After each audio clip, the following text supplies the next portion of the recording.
quantum entanglement phenomenon.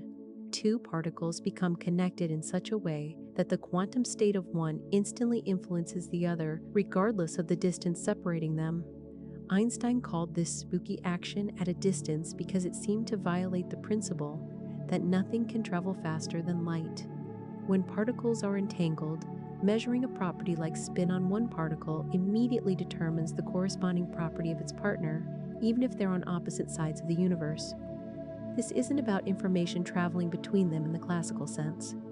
The particles exist in a superposition of states until measurement collapses the wave function for both simultaneously. The phenomenon has been experimentally verified countless times and forms the basis for quantum computing and quantum cryptography. What makes it truly bizarre is that the correlation between entangled particles is stronger than any classical correlation could ever be, violating Bell's inequalities. The particles don't have predetermined properties that are simply revealed upon measurement. Instead, the act of measuring one particle genuinely affects the other instantaneously. This challenges our intuitive understanding of locality and causality, suggesting that the universe is fundamentally non-local at the quantum level. Entanglement persists until decoherence occurs through interaction with the environment, but in isolated systems, it can be maintained indefinitely. The implications extend beyond physics into philosophy, forcing us to reconsider the nature of reality itself and whether the universe exists in a definite state independent of observation. Hawking radiation paradox. Black holes are not completely black. Stephen Hawking discovered that quantum effects near the event horizon cause black holes to emit radiation and gradually lose mass. The mechanism involves virtual particle pairs that constantly pop into existence throughout space. Near the event horizon, one particle can fall into the black hole while its partner escapes, appearing as radiation to distant observers. This radiation carries energy away from the black hole, causing it to shrink over astronomical timescales. For stellar mass black holes, this process is incredibly slow, taking longer than the current age of the universe to evaporate completely. The paradox emerges when considering information theory. Quantum mechanics insists that information cannot be destroyed. Yet when a black hole evaporates completely, where does the information about everything that fell into it go? This information paradox has puzzled physicists for decades. Some theories suggest the information is encoded in the radiation itself in subtle correlations that would require analyzing every particle emitted over the black hole's lifetime. Others propose that information is stored at the event horizon in a two-dimensional holographic form. The paradox touches on fundamental conflicts between quantum mechanics and general relativity, two pillars of modern physics that remain frustratingly incompatible. Recent proposals involving soft hair, quantum hair, or modifications to the event horizon structure attempt to resolve the paradox, but no consensus has emerged. The stakes are high because the resolution could provide crucial insights into quantum gravity and the fundamental nature of space, time, and information itself. Wave-particle duality. Nature, light, and matter exhibit properties of both waves and particles depending on how we observe them, defying our everyday intuitions about how things should behave. This isn't about objects being sometimes one thing and sometimes another. They are fundamentally both simultaneously, existing in a state that has no classical analog. When you send a single photon through a double-slit experiment without observing which slit it passes through, it creates an interference pattern characteristic of waves, as if it went through both slits at once. But when you measure which slit it passes through, the interference pattern disappears and it behaves like a localized particle. This isn't just true for light. Electrons, atoms, and even large molecules have demonstrated wave-like interference patterns. The wave aspect is described by a wave function that encodes the probability of finding the particle at different locations. The particle aspect emerges when we make a measurement, causing the wave function to collapse into a definite position. This duality reveals that our classical categories of wave and particle are inadequate for describing quantum reality. The complementarity principle states that wave and particle aspects are complementary properties that cannot be observed simultaneously in a single measurement. You can design experiments to reveal one aspect or the other, but never both at once. This leads to the profound realization that the properties we measure are not independent of the measurement process itself. The act of observation fundamentally influences what we observe, suggesting that the quantum world doesn't exist in a definite classical state until we look at it. Space-time curvature dynamics, mass and energy don't just exist in space, they actively warp the fabric of space-time itself, and this warping is what we perceive as gravity. Einstein's general relativity revolutionized our understanding by revealing that space and time are not fixed backgrounds, but dynamic entities that curve in response to matter and energy. Imagine space-time as a flexible rubber sheet. Place a heavy ball on it, and the sheet curves, creating a depression. Smaller objects rolling nearby will curve toward the depression, not because of a force pulling them, but because they're following the curved geometry of the sheet itself. This is exactly how planets orbit stars and how light bends around massive objects. The curvature isn't just spatial, but involves time as well. Clocks tick slower in stronger gravitational fields, a phenomenon called gravitational time dilation that's been precisely measured and is essential for GPS satellite accuracy. Near extremely dense objects like neutron stars or black holes, space-time curvature becomes so extreme that it creates effects impossible in Newtonian physics. Light can orbit black holes at the photon sphere. Time dilation becomes so severe that an observer falling toward a black hole appears frozen at the event horizon from an outside perspective. Inside the event horizon, the roles of space and time interchange, and all paths lead inexorably toward the singularity. The equations governing space-time curvature are Einstein's field equations, which relate the geometry of space-time to the distribution of matter and energy within it. These equations are notoriously difficult to solve except in special cases, but their predictions have been confirmed in every test, from gravitational lensing to gravitational waves. Quantum tunneling mechanism. Particles can pass through energy barriers that classical physics says should be impenetrable, appearing on the other side as if they teleported through a solid wall. This isn't magic or approximation, but a fundamental feature of quantum mechanics arising from the wave nature of matter. In classical physics, if you roll a ball toward a hill and it doesn't have enough energy to reach the top, it will roll back down. But quantum particles described by wave functions can penetrate into regions that are classically forbidden. If the barrier is thin enough, there's a non-zero probability the particle's wave function extends through to the other side, allowing the particle to appear there. This probability decreases exponentially with barrier width and height, but it never reaches exactly zero.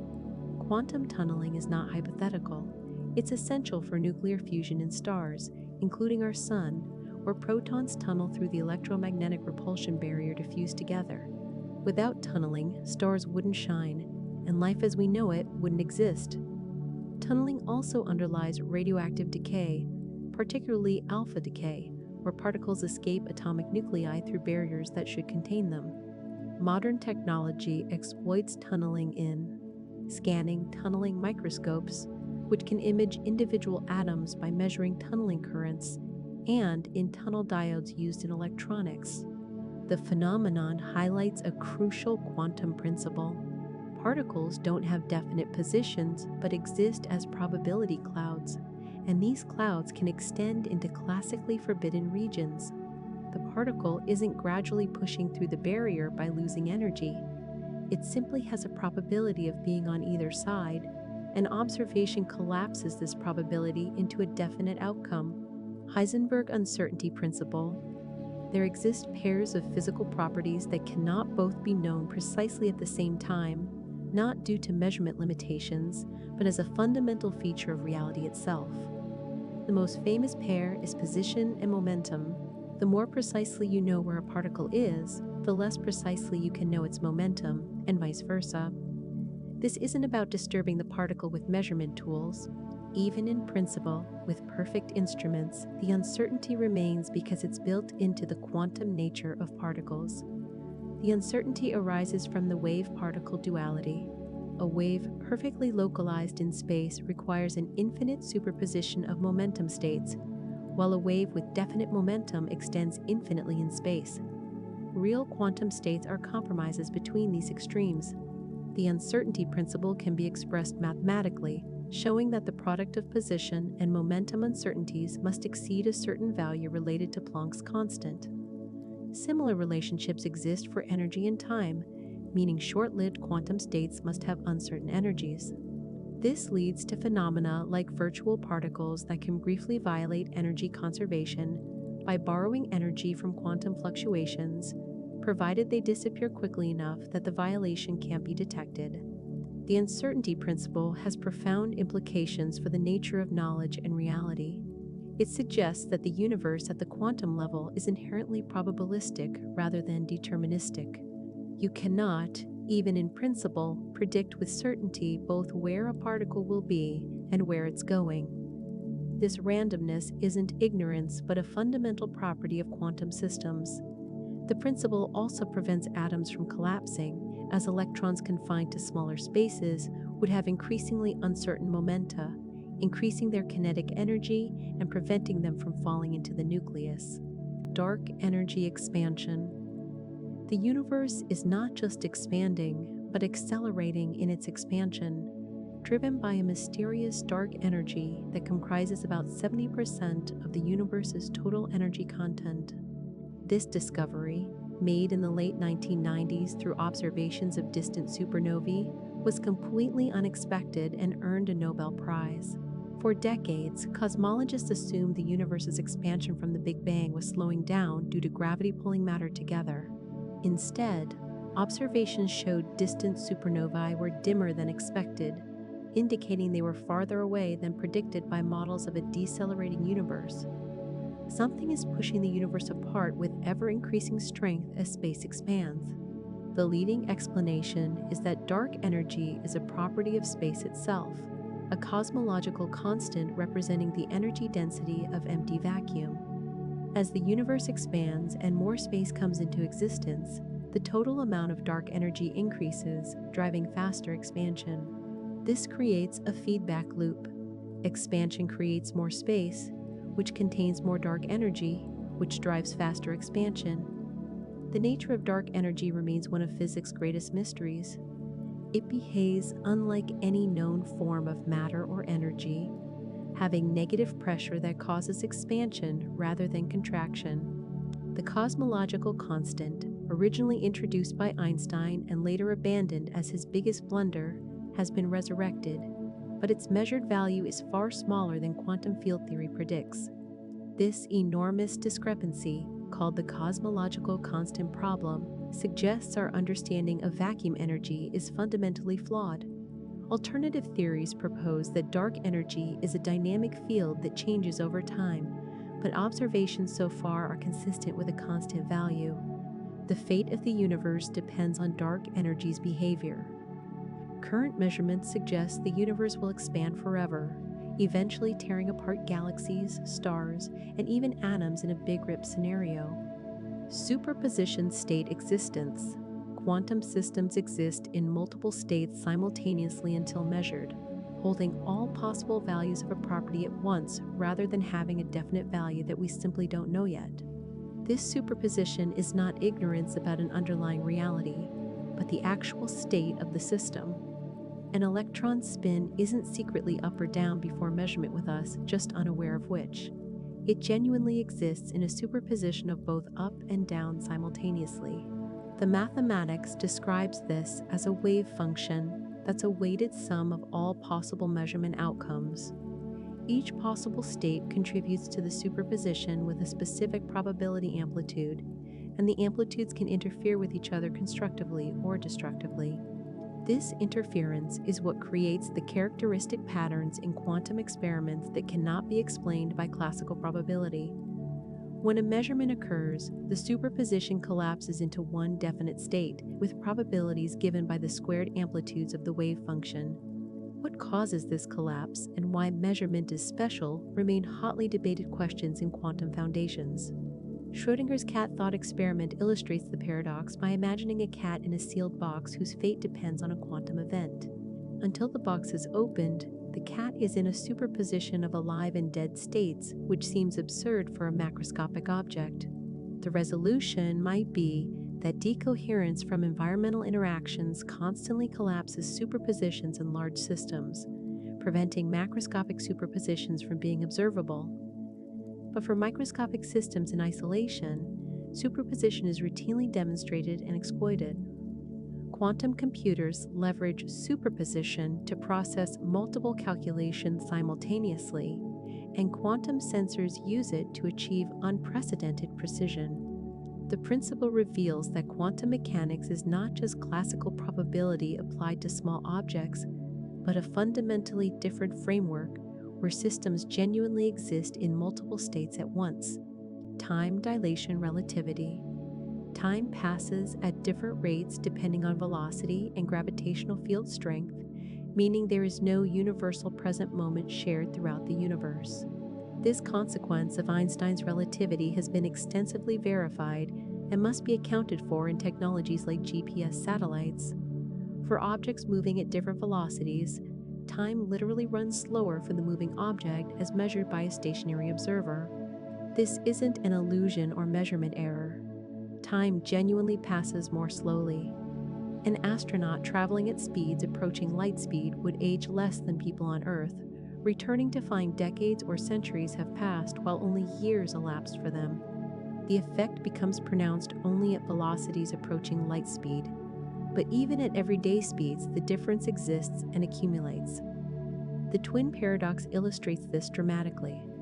One twin travels at high speed to a distant star and returns, while the other stays on Earth. The traveling twin ages less and returns younger than their sibling. This isn't contradictory because the twins' experiences aren't symmetric. The traveling twin accelerates and decelerates, breaking the symmetry. Gravitational time dilation is equally real. Clocks run slower in stronger gravitational fields. A clock on a mountain summit ticks faster than one at sea level, though the difference is tiny. Near massive compact objects like neutron stars, time dilation becomes extreme. Near a black hole's event horizon, time slows to a crawl from an outside perspective. An observer falling into a black hole appears frozen at the horizon, never quite crossing it. These effects mean simultaneity is relative. Events that appear simultaneous to one observer occur at different times for another moving observer. There's no absolute now that spans the universe, only a patchwork of local present moments that don't align across different reference frames. Quantum decoherence process. Quantum systems lose their quantum properties through interaction with their environment, transitioning from quantum superpositions to classical definite states. This process, called decoherence, explains why we don't observe quantum effects like superposition in everyday macroscopic objects. It's not a fundamental quantum mechanical process, but an effective one arising from complex interactions.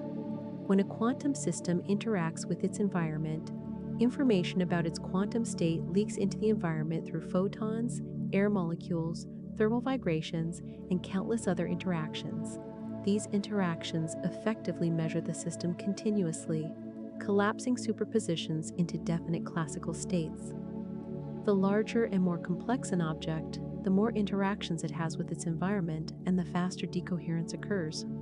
For a macroscopic object like a baseball, decoherence happens essentially instantaneously, far faster than any possible measurement we could make. This is why baseballs don't exhibit quantum behavior like being in two places at once. Decoherence doesn't solve the measurement problem in quantum mechanics because it doesn't explain why measurement outcomes are definite, rather than leaving us in a superposition of having measured different results. But it does explain the quantum to classical transition and why quantum effects are hidden in everyday life. To observe quantum behavior, systems must be carefully isolated from their environment. Quantum computers require extreme isolation and cooling to prevent decoherence from destroying the delicate superpositions they rely on. Even brief interactions with stray photons or electromagnetic fields can cause decoherence. The environment effectively monitors the system constantly, and this monitoring suppresses quantum interference. Mathematically, decoherence causes the off-diagonal terms in the density matrix to rapidly decay, leaving only diagonal terms corresponding to classical probabilities. This makes decoherence irreversible in practice because reversing it would require perfect knowledge and control of the enormous environmental degrees of freedom. Relativistic mass increase. As an object approaches the speed of light, its resistance to acceleration increases as if its mass were growing, though this is better understood as an increase in relativistic momentum rather than mass itself. This effect prevents anything with mass from reaching light speed, as it would require infinite energy to accelerate to exactly the speed of light. At everyday speeds, the effect is negligible, but as velocity approaches light speed, it becomes dominant. An object moving at 90% light speed has more than twice the momentum it would have classically. At 99% light speed, the factor exceeds 7. This isn't the object gaining matter or becoming denser, but represents the increasing energy required to accelerate it further. Modern physics prefers to say the object's mass remains constant while its relativistic momentum increases with velocity. The outdated concept of relativistic mass increasing with speed can cause conceptual confusion, but the physical effect is real regardless of terminology. Particle accelerators like the Large Hadron Collider routinely accelerate protons to velocities extremely close to light speed, where their relativistic momentum is thousands of times their rest momentum. The amount of energy required to accelerate them even slightly closer to light speed increases dramatically. This isn't a technological limitation, but a fundamental feature of spacetime. The speed of light represents an ultimate speed limit built into the structure of the universe. Only massless particles like photons can travel at light speed, and they must always travel at exactly that speed in vacuum, never faster or slower. This speed limit is intimately connected to the structure of space-time itself and to causality. If information could travel faster than light, it would be possible to send signals into one's own past, creating paradoxes. The relativistic momentum increase ensures this cannot happen. Zero-point energy field.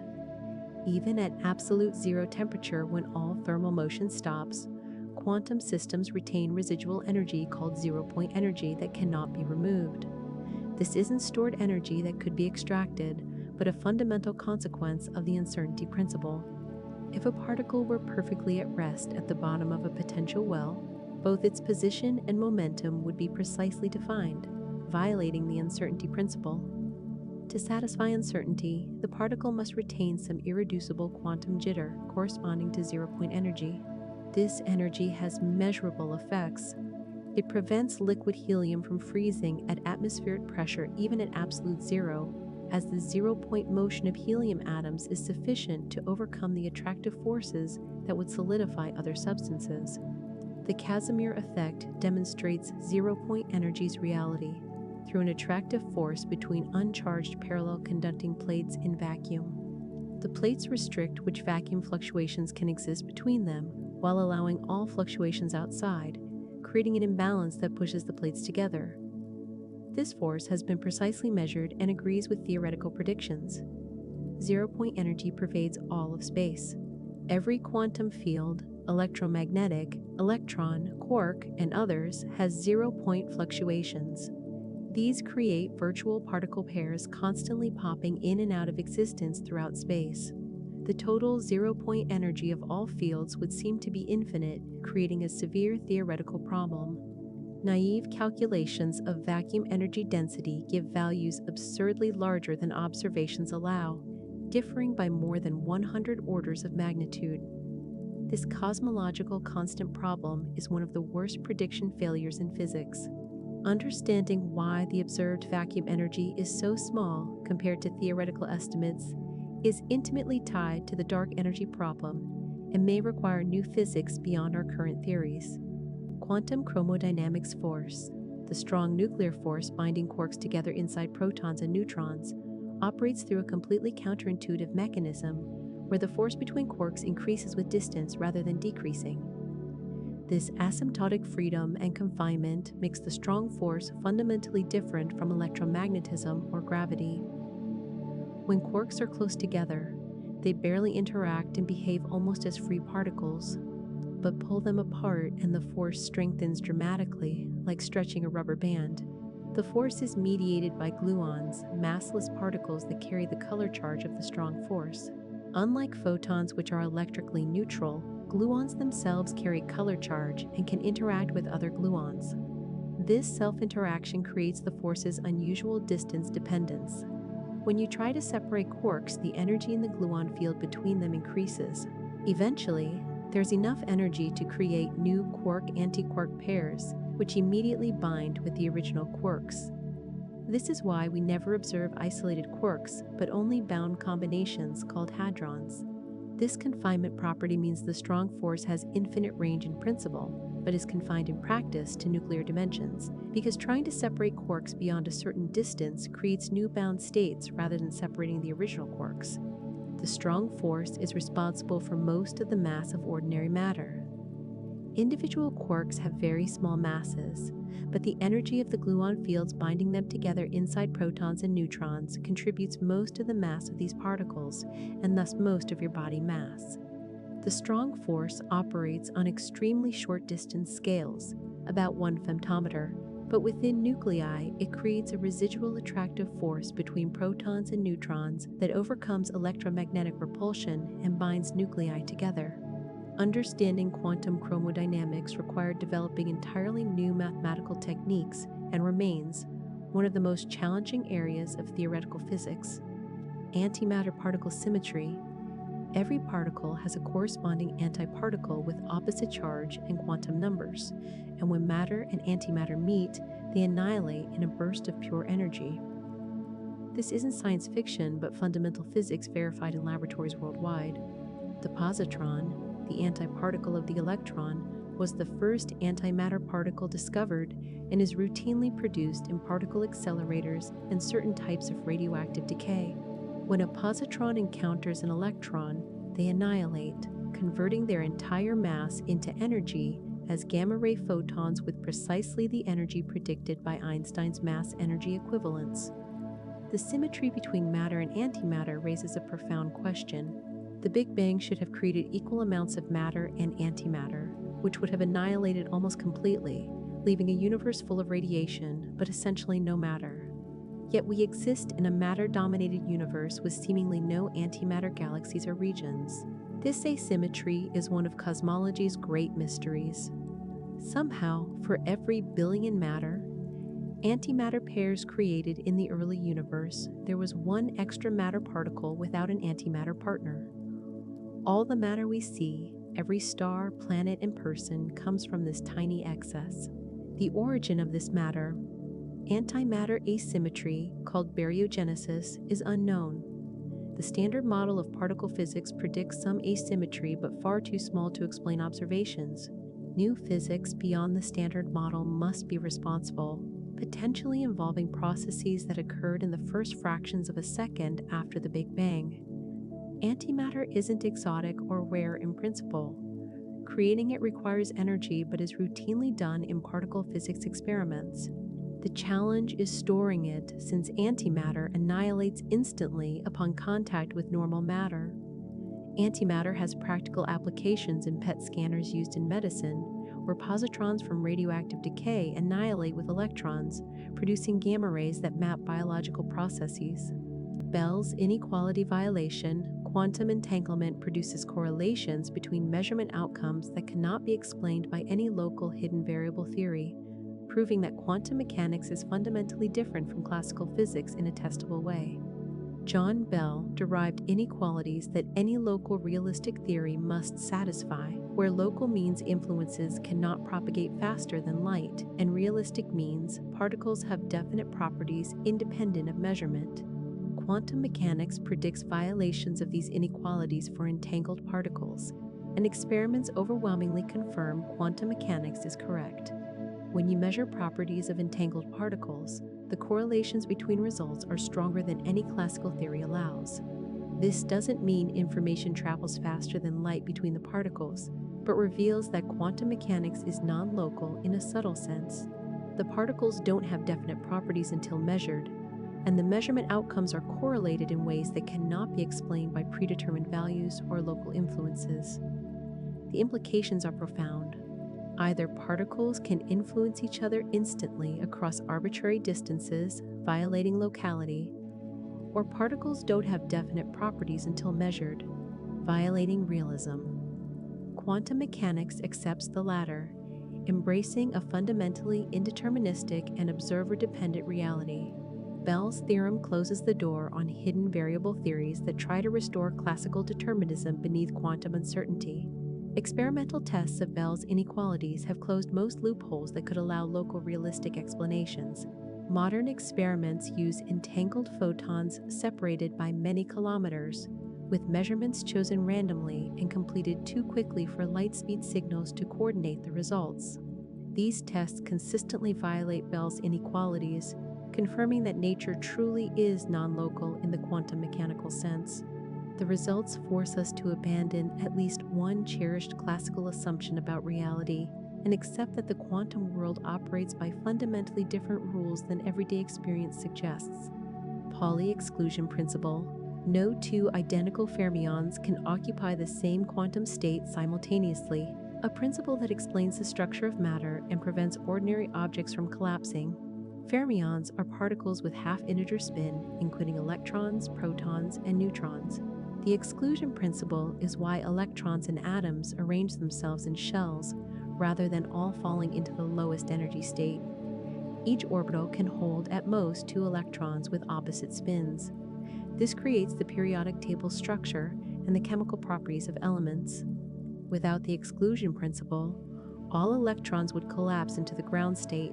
Chemistry as we know it would be impossible, and matter would be completely different. The principle isn't a force, but a fundamental symmetry of quantum mechanics.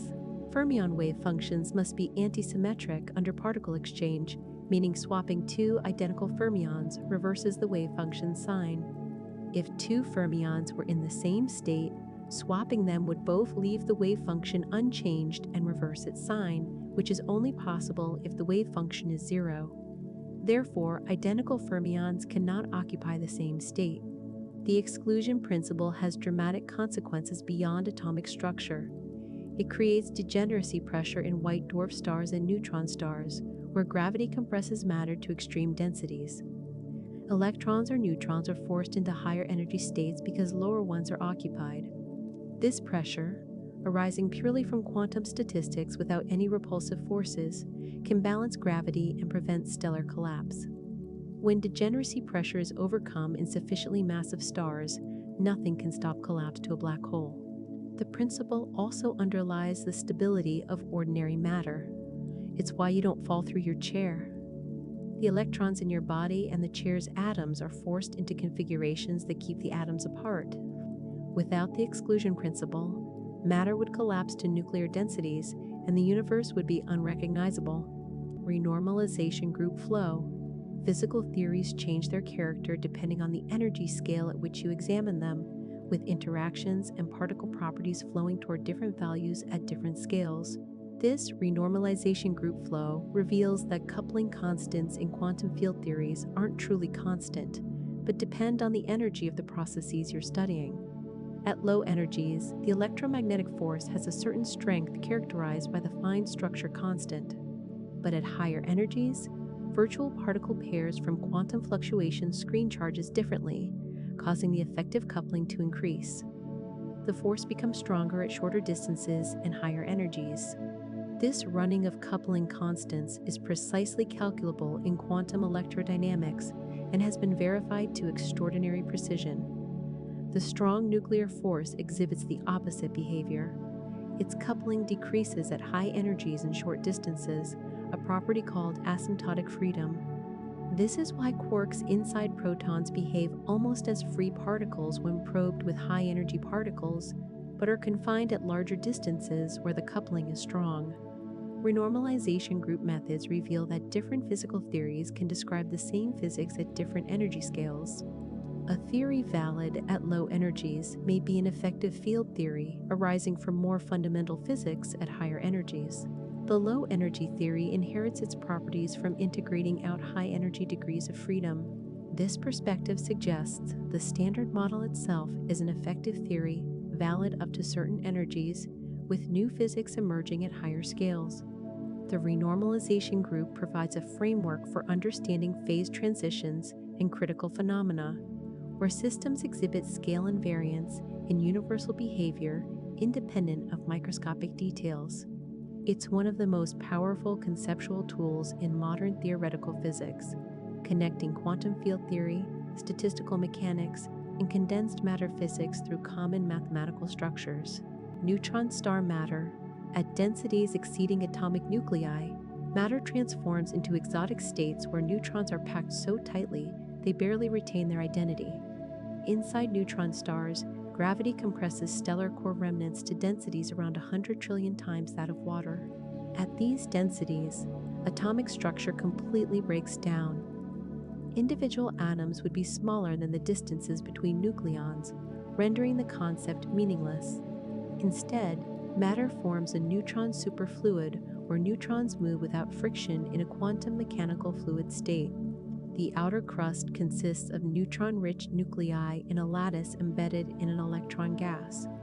Deeper, nuclei merge into increasingly exotic shapes, rods and plates called nuclear pasta, the densest known form of matter before individual nuclear identity disappears. In the core, neutrons may dissolve into their constituent quarks, forming quark matter at densities approaching that of atomic nuclei multiplied further. The exact state of matter in neutron star cores remains uncertain because we cannot replicate these conditions in laboratories.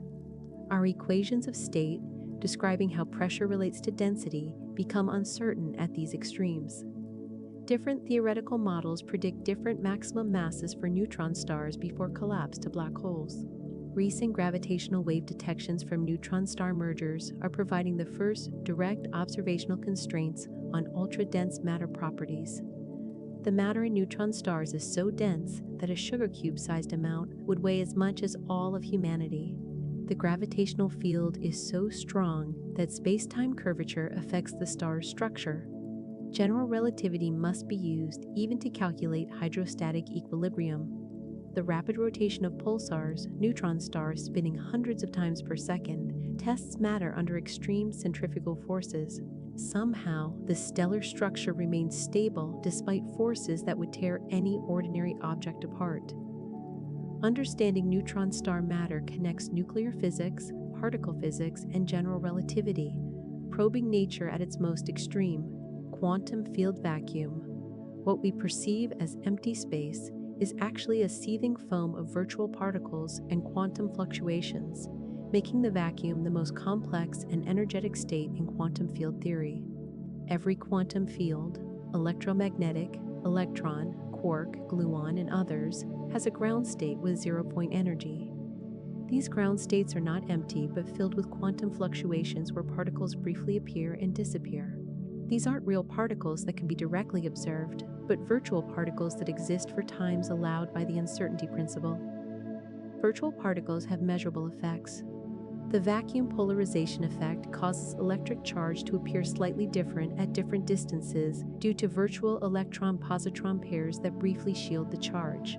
The Lamb shift, a tiny difference in energy levels of hydrogen atoms, arises from the electron's interaction with vacuum fluctuations of the electromagnetic field. These effects have been measured with extraordinary precision, confirming quantum field theory's predictions. The vacuum can even spontaneously break symmetries through mechanisms where the symmetric vacuum state is unstable and the true ground state has lower symmetry. The Higgs mechanism that gives particles mass is an example where the vacuum breaks electroweak symmetry. In this picture, particles acquire mass by interacting with a non-zero Higgs field permeating space. The vacuum isn't a passive backdrop but an active participant in physics. Quantum field theory in curved spacetime predicts that different observers can disagree about what constitutes vacuum. An accelerating observer perceives particles in what an inertial observer calls empty space, the Unruh effect. Near black holes, vacuum fluctuations at the horizon create Hawking radiation. These effects reveal deep connections between quantum mechanics, thermodynamics, and gravity. The vacuum energy density, if calculated naively, gives absurd results infinitely or astronomically larger than observed. This cosmological constant problem suggests our understanding of the quantum vacuum is incomplete. Magnetic monopole absence. Despite magnetic fields always appearing as dipoles with north and south poles, many theories predict the existence of magnetic monopoles, isolated north or south magnetic charges. Yet monopoles have never been observed despite decades of searching. In classical electromagnetism, magnetic field lines always form closed loops, unlike electric field lines that can begin or end on charges. You cannot isolate a magnetic pole. Cut a bar magnet in half and you get two smaller magnets, each with both poles. The absence of monopoles is built into Maxwell's equations, where the divergence of the magnetic field is zero everywhere. However, quantum mechanics and grand unified theories suggest monopoles should exist. Paul Dirac showed that even a single monopole anywhere in the universe would explain why electric charge is quantized. The magnetic charge of a monopole and the smallest electric charge would be related, explaining why electrons all have the same charge.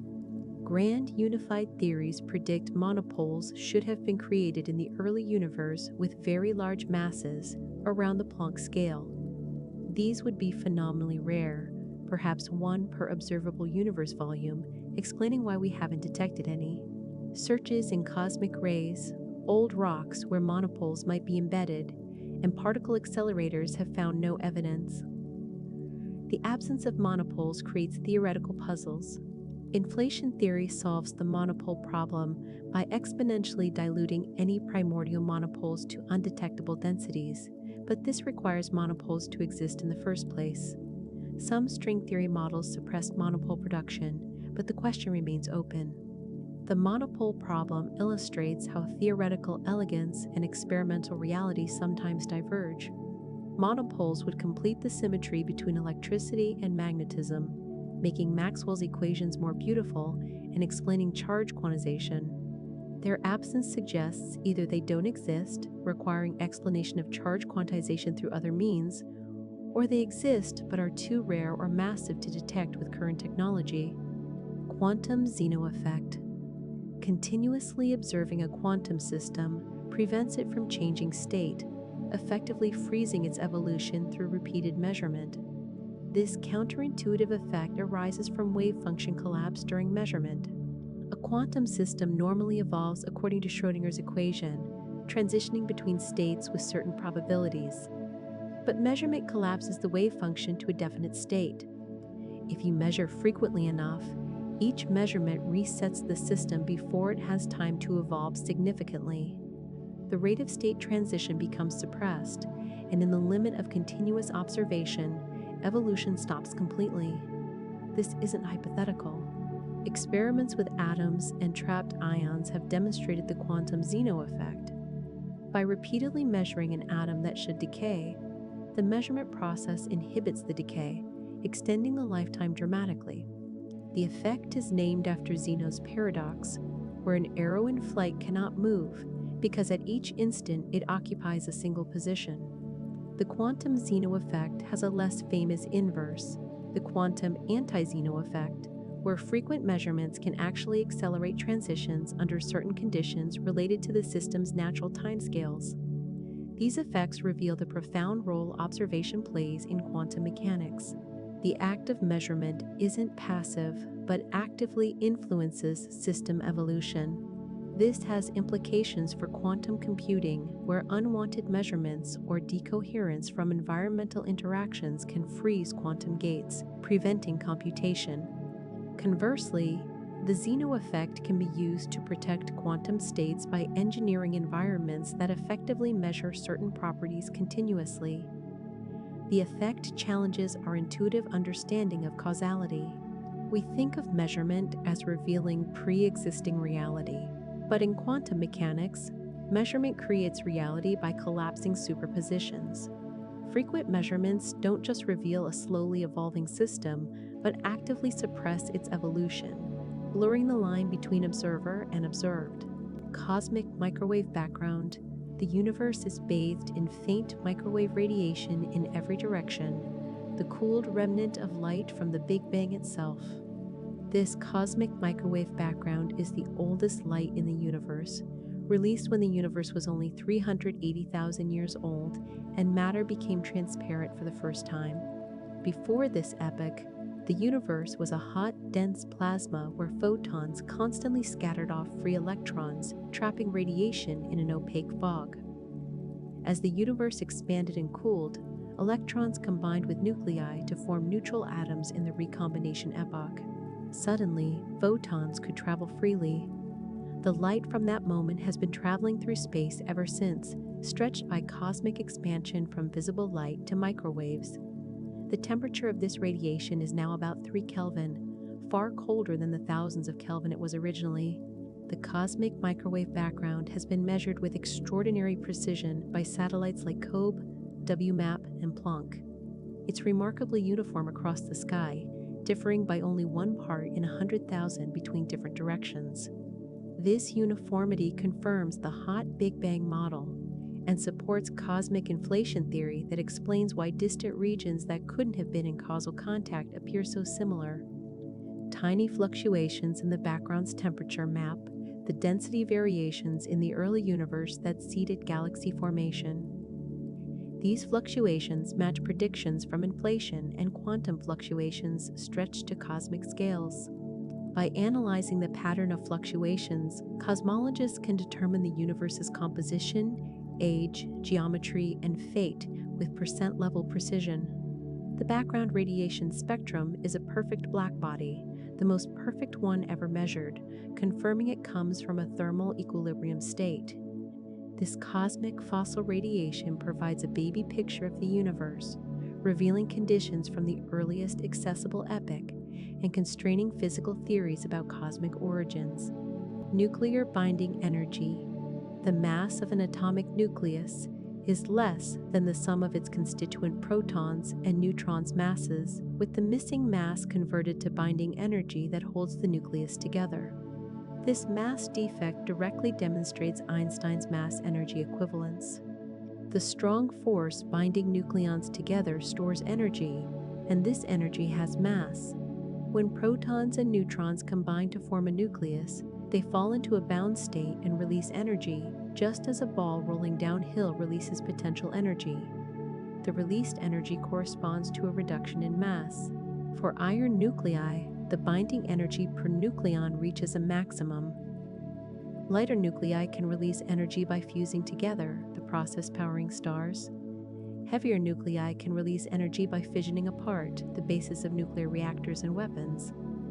Iron is at the peak, unable to gain energy through either process. This is why fusion in stars stops at iron. Fusing iron requires energy input rather than releasing it, and once a massive star's core becomes iron, no further fusion can occur to support the star against gravity, leading to supernova collapse. The binding energy curve explains the abundance of elements in the universe. Hydrogen fuses to helium in stellar cores. Helium fuses to carbon and oxygen. These processes continue up to iron. Elements heavier than iron cannot form through normal stellar fusion, but require the extreme conditions of supernovae where the energy from gravitational collapse drives neutron capture processes that build heavy elements. The nuclear binding energy also constrains nuclear weapons. Only a small fraction of the mass converts to energy even in fusion or fission reactions. A complete matter, antimatter annihilation would be far more efficient, but creating and storing sufficient antimatter is currently impossible. The binding energies of different nuclei can be predicted using semi-empirical mass formulas that account for the strong forces short range, electromagnetic repulsion between protons, and quantum effects. Renormalization procedure necessity. Quantum field theory calculations produce infinite results that must be systematically removed through renormalization, subtracting infinities in a way that yields finite, experimentally verified predictions. This mathematical procedure disturbed many physicists. including Dirac, who considered it unsatisfactory. Yet renormalization is essential for extracting predictions from quantum field theories and has proved spectacularly successful. The infinities arise from integrating over all possible momenta of virtual particles in quantum loops. At high momenta corresponding to short distances, integrals diverge. This suggests quantum field theories break down at short distances, requiring new physics at high energies. But renormalization provides a systematic way to absorb infinities into redefinitions of physical parameters like masses and coupling constants. The bare quantities appearing in the original equations become infinite, but the renormalized quantities we measure remain finite and calculable. After renormalization, quantum electrodynamics makes predictions verified to 10 decimal places, the most accurate predictions in all of science. The theory's success, despite its reliance on removing infinities, suggests renormalization is more than mathematical trickery. It reflects the physical fact that low-energy measurements don't probe arbitrarily short distances. Parameters measured at one energy scale flow to different values at other scales through renormalization group equations. Not all quantum field theories are renormalizable. Some require infinite parameters to absorb all infinities, making them unpredictive and merely effective theories, valid only at low energies. The Standard Model is renormalizable, one reason for its success. General relativity is not renormalizable, a major obstacle to quantizing gravity. String theory and loop quantum gravity attempt to provide finite quantum theories of gravity by modifying short-distance physics. Understanding why renormalization works and what it means remains an area of active research in quantum field theory foundations. Spontaneous symmetry breaking. Physical laws can possess symmetries that the actual state of a system doesn't exhibit, a phenomenon central to particle physics and the origin of mass. The Higgs mechanism uses spontaneous symmetry breaking to give particles mass without explicitly including mass terms in the equations. The underlying equations are symmetric, but the vacuum state isn't. Imagine a pencil balanced on its tip. The setup is rotationally symmetric, but the pencil must fall in some particular direction, breaking that symmetry. The direction chosen is random, but once chosen, it defines a preferred direction. In particle physics, gauge symmetries are spontaneously broken when scalar fields develop non-zero vacuum expectation values. The Higgs field fills all of space with a non-zero value, and particles gain mass by interacting with this omnipresent field. The symmetry is still there in the equations, but hidden in the physical vacuum. Spontaneous symmetry breaking explains how the weak nuclear force and electromagnetism, unified at high energies into the electroweak interaction, appear distinct at low energies. At high temperatures in the early universe, the symmetry was unbroken and all particles were massless. As the universe cooled, the Higgs field condensed into a non-zero value, breaking the symmetry and giving particles their current masses. This phase transition was crucial for the universe's evolution. Goldstone's theorem states that spontaneous breaking of continuous symmetries produces massless particles called Goldstone bosons. In the Higgs mechanism, the would-be Goldstone bosons are eaten by gauge bosons, giving them mass and longitudinal polarization states. This elegant mechanism explains the W and Z boson masses. Spontaneous symmetry breaking isn't unique to particle physics. It appears in superconductivity, where electromagnetic gauge symmetry breaks, in magnetism, where rotational symmetry breaks, and in liquid crystals, where continuous symmetries reduce to discrete ones. The concept unifies diverse phenomena across condensed matter and particle physics through common mathematical structures. Gravitational wave propagation. Accelerating masses create ripples in spacetime that propagate outward at the speed of light, carrying energy and information about violent cosmic events. These gravitational waves were predicted by Einstein's general relativity over a century ago, but directly detected only recently by LIGO in 2015. The waves are incredibly faint because gravity is by far the weakest force. Only the most violent cosmic events produce detectable waves, like black holes or neutron stars spiraling together and merging. These cataclysms create gravitational waves that stretch and squeeze space-time as they pass. The effect is tiny.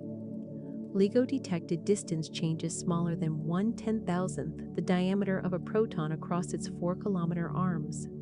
The detection required the most sensitive instruments ever built and decades of technological development.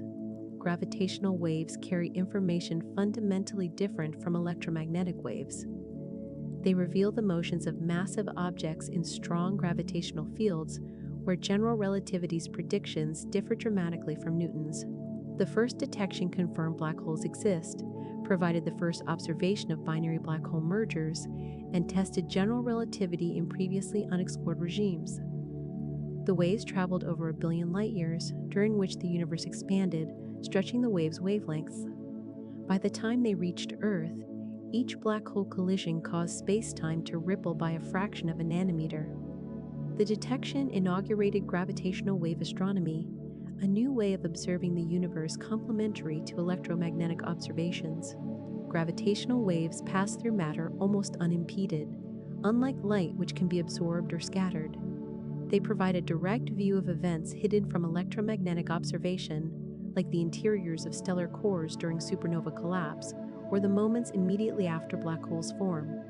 They're fundamentally different from electromagnetic waves, which are fluctuations in fields within spacetime, while gravitational waves are fluctuations of spacetime itself. Vacuum catastrophe problem. Quantum field theory predicts the vacuum energy density should be enormous, around 20 orders of magnitude larger than observed, making it the worst theoretical prediction in physics history. This staggering discrepancy between theory and observation is called the cosmological constant problem, or vacuum catastrophe. Every quantum field contributes zero-point energy to the vacuum. Summing over all fields up to the Planck scale, where quantum gravity effects become important, gives an energy density that would cause the universe to expand so rapidly that no structures could form. Yet observations show the vacuum energy density, if it exists at all, is tiny. Dark energy observations suggest a vacuum energy about 120 orders of magnitude smaller than predicted. No known mechanism cancels the contributions to make them match observations. Supersymmetry would help by making boson and fermion contributions cancel. But supersymmetry is broken in nature, and the breaking itself contributes to vacuum energy. Some anthropic arguments suggest the vacuum energy must be small for life to exist, so we shouldn't be surprised to measure a small value. But this doesn't explain why it has the specific small value observed. The problem touches the foundations of quantum field theory and general relativity. It suggests our understanding of vacuum is fundamentally flawed. Perhaps spacetime is not continuous at shortest scales, or quantum field theory breaks down before reaching energies where problems arise. String theory and loop quantum gravity offer potential resolutions by modifying short-distance physics, but neither has yet solved the problem convincingly. The vacuum catastrophe is one of the deepest unsolved problems in theoretical physics. Its resolution will likely require new insights into the nature of quantum gravity, the structure of space-time, or the principles determining physical constants. The huge discrepancy suggests we're missing something fundamental about how quantum mechanics and gravity fit together. Neutrino oscillation phenomenon. Neutrinos can transform from one flavor to another as they travel, oscillating between electron, muon, and tau types through quantum interference of mass eigenstates. This phenomenon proves neutrinos have mass, contradicting the original standard model where they were massless. The oscillation occurs because the neutrino flavor states produced in weak interactions are quantum superpositions of mass eigenstates with slightly different masses. These mass components have different energies and momenta, causing their quantum phases to evolve at different rates. As the neutrino propagates, the relative phases change, causing the flavor composition to oscillate. A neutrino born as an electron neutrino can later be detected as a muon neutrino because the mass components have recombined differently. The oscillation probability depends on the neutrino's energy and the distance traveled. The first evidence came from solar neutrinos. Detectors observed only about a third of the electron neutrinos expected from fusion in the Sun. For decades, this was a puzzle. The resolution was that the other neutrinos had oscillated into muon and tau types that the detectors couldn't see. Neutrino oscillations require neutrinos to have mass, but the mechanism giving them mass is unknown. In the standard model, particles get mass from the Higgs mechanism, but this doesn't work well for neutrinos because they're electrically neutral. They may get mass through a different seesaw mechanism involving very heavy right-handed neutrinos. The tiny neutrino masses, millions of times smaller than the electron mass, suggest new physics beyond the standard model. Neutrino oscillations also violate lepton flavor conservation, a symmetry expected in the original standard model. This violation is small but fundamental, indicating deeper structure in the lepton sector. Understanding neutrino masses and mixing could provide clues to grand unification, the matter-antimatter asymmetry in the universe, and physics at ultra-high energy scales inaccessible to accelerators. Black hole information. When matter falls into a black hole, the information describing its quantum state seems to disappear forever behind the event horizon, apparently violating quantum mechanics' fundamental principle that information is conserved. This information paradox has puzzled physicists since Hawking discovered black holes radiate. The Hawking radiation emitted by black holes appears to be purely thermal, containing no information about what fell in. If a black hole eventually evaporates completely, where did the information go? Quantum mechanics says it cannot be destroyed, but general relativity says nothing escapes the event horizon. The paradox represents a fundamental conflict between quantum mechanics and general relativity, our two most successful physical theories. Various resolutions have been proposed. Information might be encoded in subtle correlations in the Hawking radiation, but extracting it would require analyzing all radiation emitted over the black hole's lifetime. Information might be stored at the event horizon in a holographic form, never truly entering the black hole. Or black hole evaporation might be non-unitary, violating quantum mechanics in extreme gravitational conditions. Recent proposals involve soft hair and quantum hair, modifications to the black hole horizon structure that could carry information. Others suggest the interior of a black hole is connected to the exterior through quantum entanglement in ways that preserve information. The ADCCF correspondence in string theory provides examples where black hole evaporation in a gravitational theory corresponds to unitary evolution in a quantum field theory, suggesting information is preserved through holographic duality. The paradox remains unsolved, but most physicists believe information is preserved somehow. The resolution will likely require a complete theory of quantum gravity explaining how quantum mechanics and general relativity reconcile. The information paradox has driven much research in quantum gravity, leading to insights about holography, entanglement, and space-time structure that extend far beyond black holes. Effective field theory. Physical theories have ranges of validity where they accurately describe nature, breaking down at energy scales where new physics emerges. Rather than seeking a final theory of everything, effective field theories accept that we can only know physics at accessible energies, with higher energy physics integrated out. This pragmatic approach has proved enormously successful. The standard model is an effective field theory, valid up to energies around the Planck scale. At lower energies, we don't need to know about quantum gravity or string theory to make precise predictions. Similarly, classical mechanics is an effective theory, valid at low velocities and weak gravitational fields, with relativistic corrections emerging at higher energies. Nuclear physics can be described by effective theories that don't explicitly reference quarks and gluons. The mesons and nucleon degrees of freedom are sufficient at nuclear energy scales, with the underlying quark-gluon structure integrated out. This makes calculations tractable while remaining accurate. Effective field theory provides a framework for understanding how physics at different scales connects. High-energy physics determines the parameters of low-energy theories, but low-energy physics is largely independent of high-energy details. This decoupling explains why we can do chemistry without understanding particle physics. It also means we can make progress understanding nature at accessible energies without first solving quantum gravity.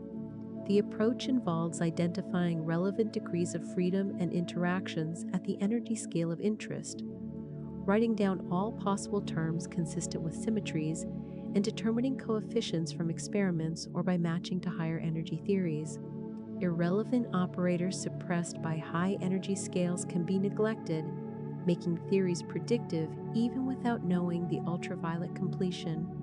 Effective field theory has transformed how physicists think about their theories, replacing the search for a unique fundamental theory with a more modest but powerful program of systematically understanding physics at each scale. Quantum Hall effect.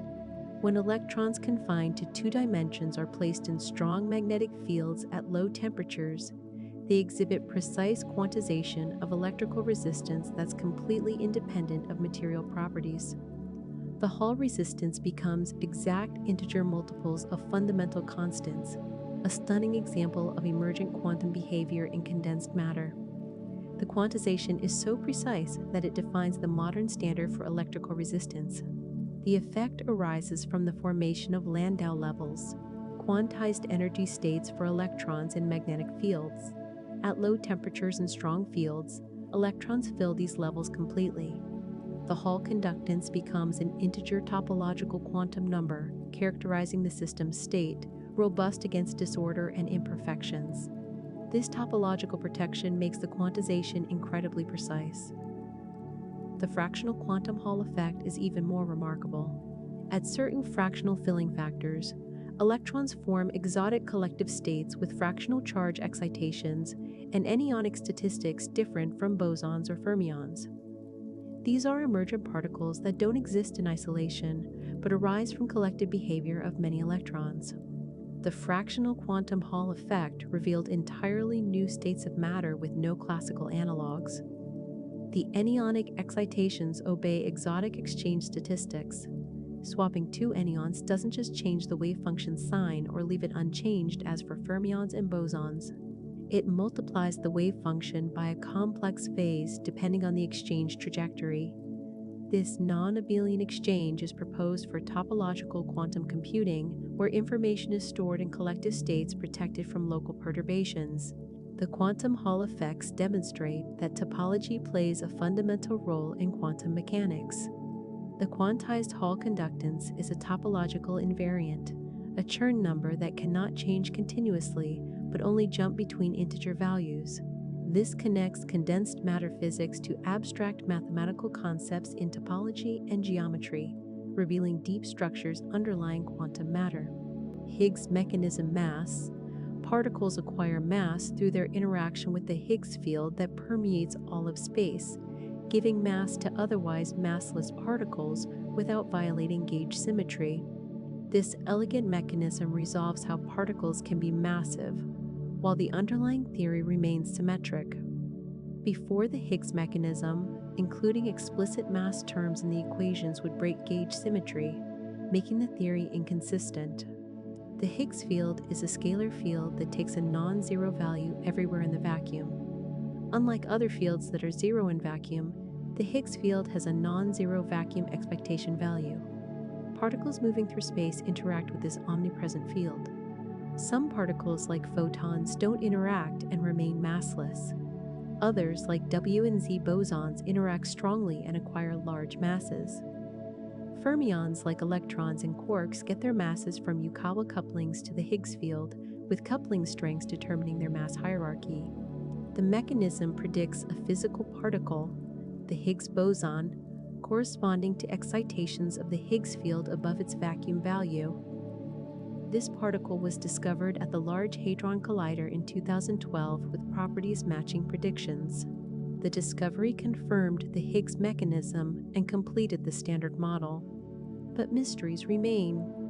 Why does the Higgs field have the value it does? The hierarchy problem asks why the Higgs mass is so much smaller than the Planck scale, as quantum correction should drive it to extremely high values.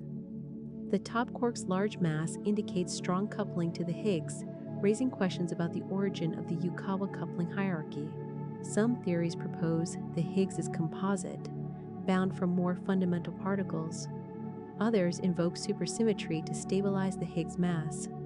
The Higgs mechanism is crucial for the standard model's success, but may be a low-energy manifestation of deeper physics involving strong dynamics or extra dimensions at higher energies. Quark confinement mystery.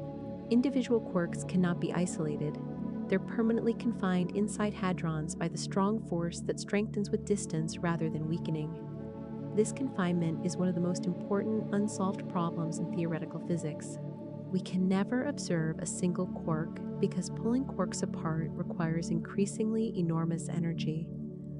Eventually, there's enough energy in the field between them to create new quark-antiquark pairs that bind with the original quarks, forming new hadrons instead of liberating individual quarks. The mechanism behind confinement is not fully understood despite decades of work. Quantum chromodynamics, the theory of the strong force, should explain confinement, but proving it rigorously from first principles remains an open problem. Numerical simulations of lattice QCD confirm confinement emerges from the equations, but an analytical understanding is lacking. The Clay Mathematics Institute offers a $1 million prize for proving that QCD exhibits a mass gap in confinement. The strong force's unusual properties arise from gluons carrying color charge and interacting with themselves. This self-interaction makes the field lines between quarks condense into narrow flux tubes rather than spreading out. The energy in these tubes is proportional to their length, creating a linear confining potential unlike the inverse square laws of electromagnetism and gravity. As quarks separate, the flux tube stretches, storing more energy. When enough energy accumulates, the tube breaks by producing new quark pairs, like stretching a rubber band until it snaps. Confinement has profound implications. It means the fundamental constituents of matter, quarks and gluons, are never directly observable. We only see their bound states. It explains why the strong force has such short range despite gluons being massless. The confined flux tubes ensure the force doesn't extend beyond nuclear scales despite fundamental carriers that could propagate arbitrarily far. Quantum tunneling decay. Radioactive nuclei decay through quantum tunneling, where particles escape by passing through energy barriers they classically couldn't surmount. Alpha decay, where helium nuclei are emitted from heavy nuclei, was inexplicable classically. The alpha particle is trapped inside the nucleus by the strong nuclear force and classically lacks the energy to overcome this potential barrier, yet it escapes with measurable rates. Quantum mechanics explains this through tunneling. The alpha particle's wave function penetrates into the classically forbidden region of the barrier. There's a small but non-zero probability for the particle to appear outside the nucleus. This probability depends exponentially on the barrier's thickness and height, explaining why decay rates vary by enormous factors for different isotopes. The Gamow model of alpha decay, developed in the 1920s, successfully predicted decay rates using quantum tunneling, providing early evidence for quantum mechanics correctness. The model calculates the probability amplitude for the alpha particle to tunnel out and finds decay rates matching observations across dozens of orders of magnitude. Tunneling decay times range from fractions of seconds to longer than the age of the universe. Very small changes in nuclear binding energy cause enormous changes in decay rates because of the exponential sensitivity. This makes radioactive decay useful for dating.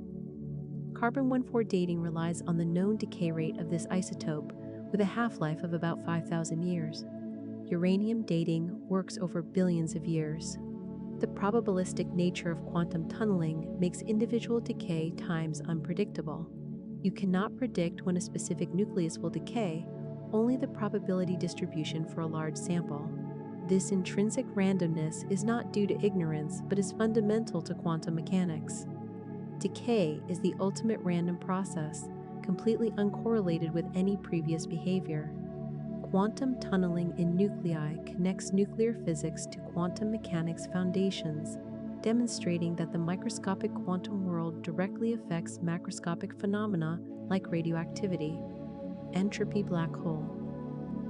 Black holes have entropy proportional to their surface area rather than volume, suggesting information about their contents is encoded on the two-dimensional event horizon rather than in the three-dimensional interior. This holographic principle has profound implications for quantum gravity and the fundamental nature of space-time. Hawking and Bekenstein discovered that black holes have thermodynamic properties including temperature and entropy. The temperature is inversely proportional to mass, making large black holes cold and small ones hot. The entropy is proportional to the event horizon's area measured in Planck units. This area law is surprising because entropy normally scales with volume for ordinary systems. A box twice as large has twice as much entropy. But for black holes, doubling the radius quadruples the entropy. Black hole entropy is enormous. A solar mass black hole has entropy exceeding all the entropy in the Sun by a factor of 1,000,000 trillion. This suggests black holes are the highest entropy objects possible for a given size. The second law of thermodynamics extends to include black hole entropy. When matter falls into a black hole, its entropy seems to disappear, but the black hole's horizon area increases, raising its entropy by more than the infalling entropy. Total entropy never decreases. The holographic principle generalizes this observation. It posits that the information content of any region of space can be encoded on its boundary surface. The universe's three-dimensional physics might be a holographic projection from information encoded on a two-dimensional surface. This radical idea is supported by the ad-CCF correspondence in string theory, where a gravitational theory in a volume is exactly equivalent to a quantum field theory on the boundary. Holography suggests space-time itself might be emergent from quantum information rather than fundamental. The three dimensions of space might arise from entanglement patterns in an underlying quantum system living in fewer dimensions. Bose-Einstein condensation state. At temperatures near absolute zero, bosonic atoms can occupy the same quantum state, forming a macroscopic quantum object where thousands or millions of atoms behave as a single quantum entity. This exotic state of matter, predicted by Einstein and Bose in the 1920s, wasn't created in laboratories until 1995. The atoms lose their individual identities, merging into a collective quantum state described by a single wave function. The condensate exhibits quantum properties on macroscopic scales visible to the naked eye. When cooled to temperatures billionths of a degree above absolute zero, a gas of bosonic atoms like rubidium undergoes a phase transition where atoms crowd into the lowest energy state. Unlike fermions that obey the exclusion principle, bosons can all occupy the same state. Below the transition temperature, a macroscopic fraction of atoms condense into this ground state. The condensate exhibits quantum coherence, meaning all atoms are in phase like waves from a laser. You can demonstrate this by allowing two separated condensates to overlap. They create an interference pattern, just like overlapping laser beams, directly showing the wave nature of matter on large scales. Condensates demonstrate superfluidity, flowing without viscosity or friction. They can support persistent currents that flow forever without decaying. Vortices in condensates are quantized, rotating with discrete angular momenta. Condensates have enabled precision measurements and tests of quantum mechanics. They are used to build atom lasers that emit coherent beams of atoms instead of light. Atom interferometers using condensates can measure gravity and rotations with extraordinary sensitivity.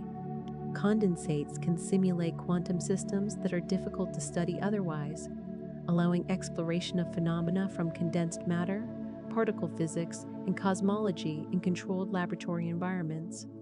The success of creating condensates validates quantum mechanics' predictions about collective behavior and demonstrates that quantum mechanics remains correct even for macroscopic collections of particles in the appropriate conditions. Lorentz invariant symmetry. The laws of physics are the same in all inertial reference frames, with space and time transforming together through Lorentz transformations that mix spatial and temporal coordinates.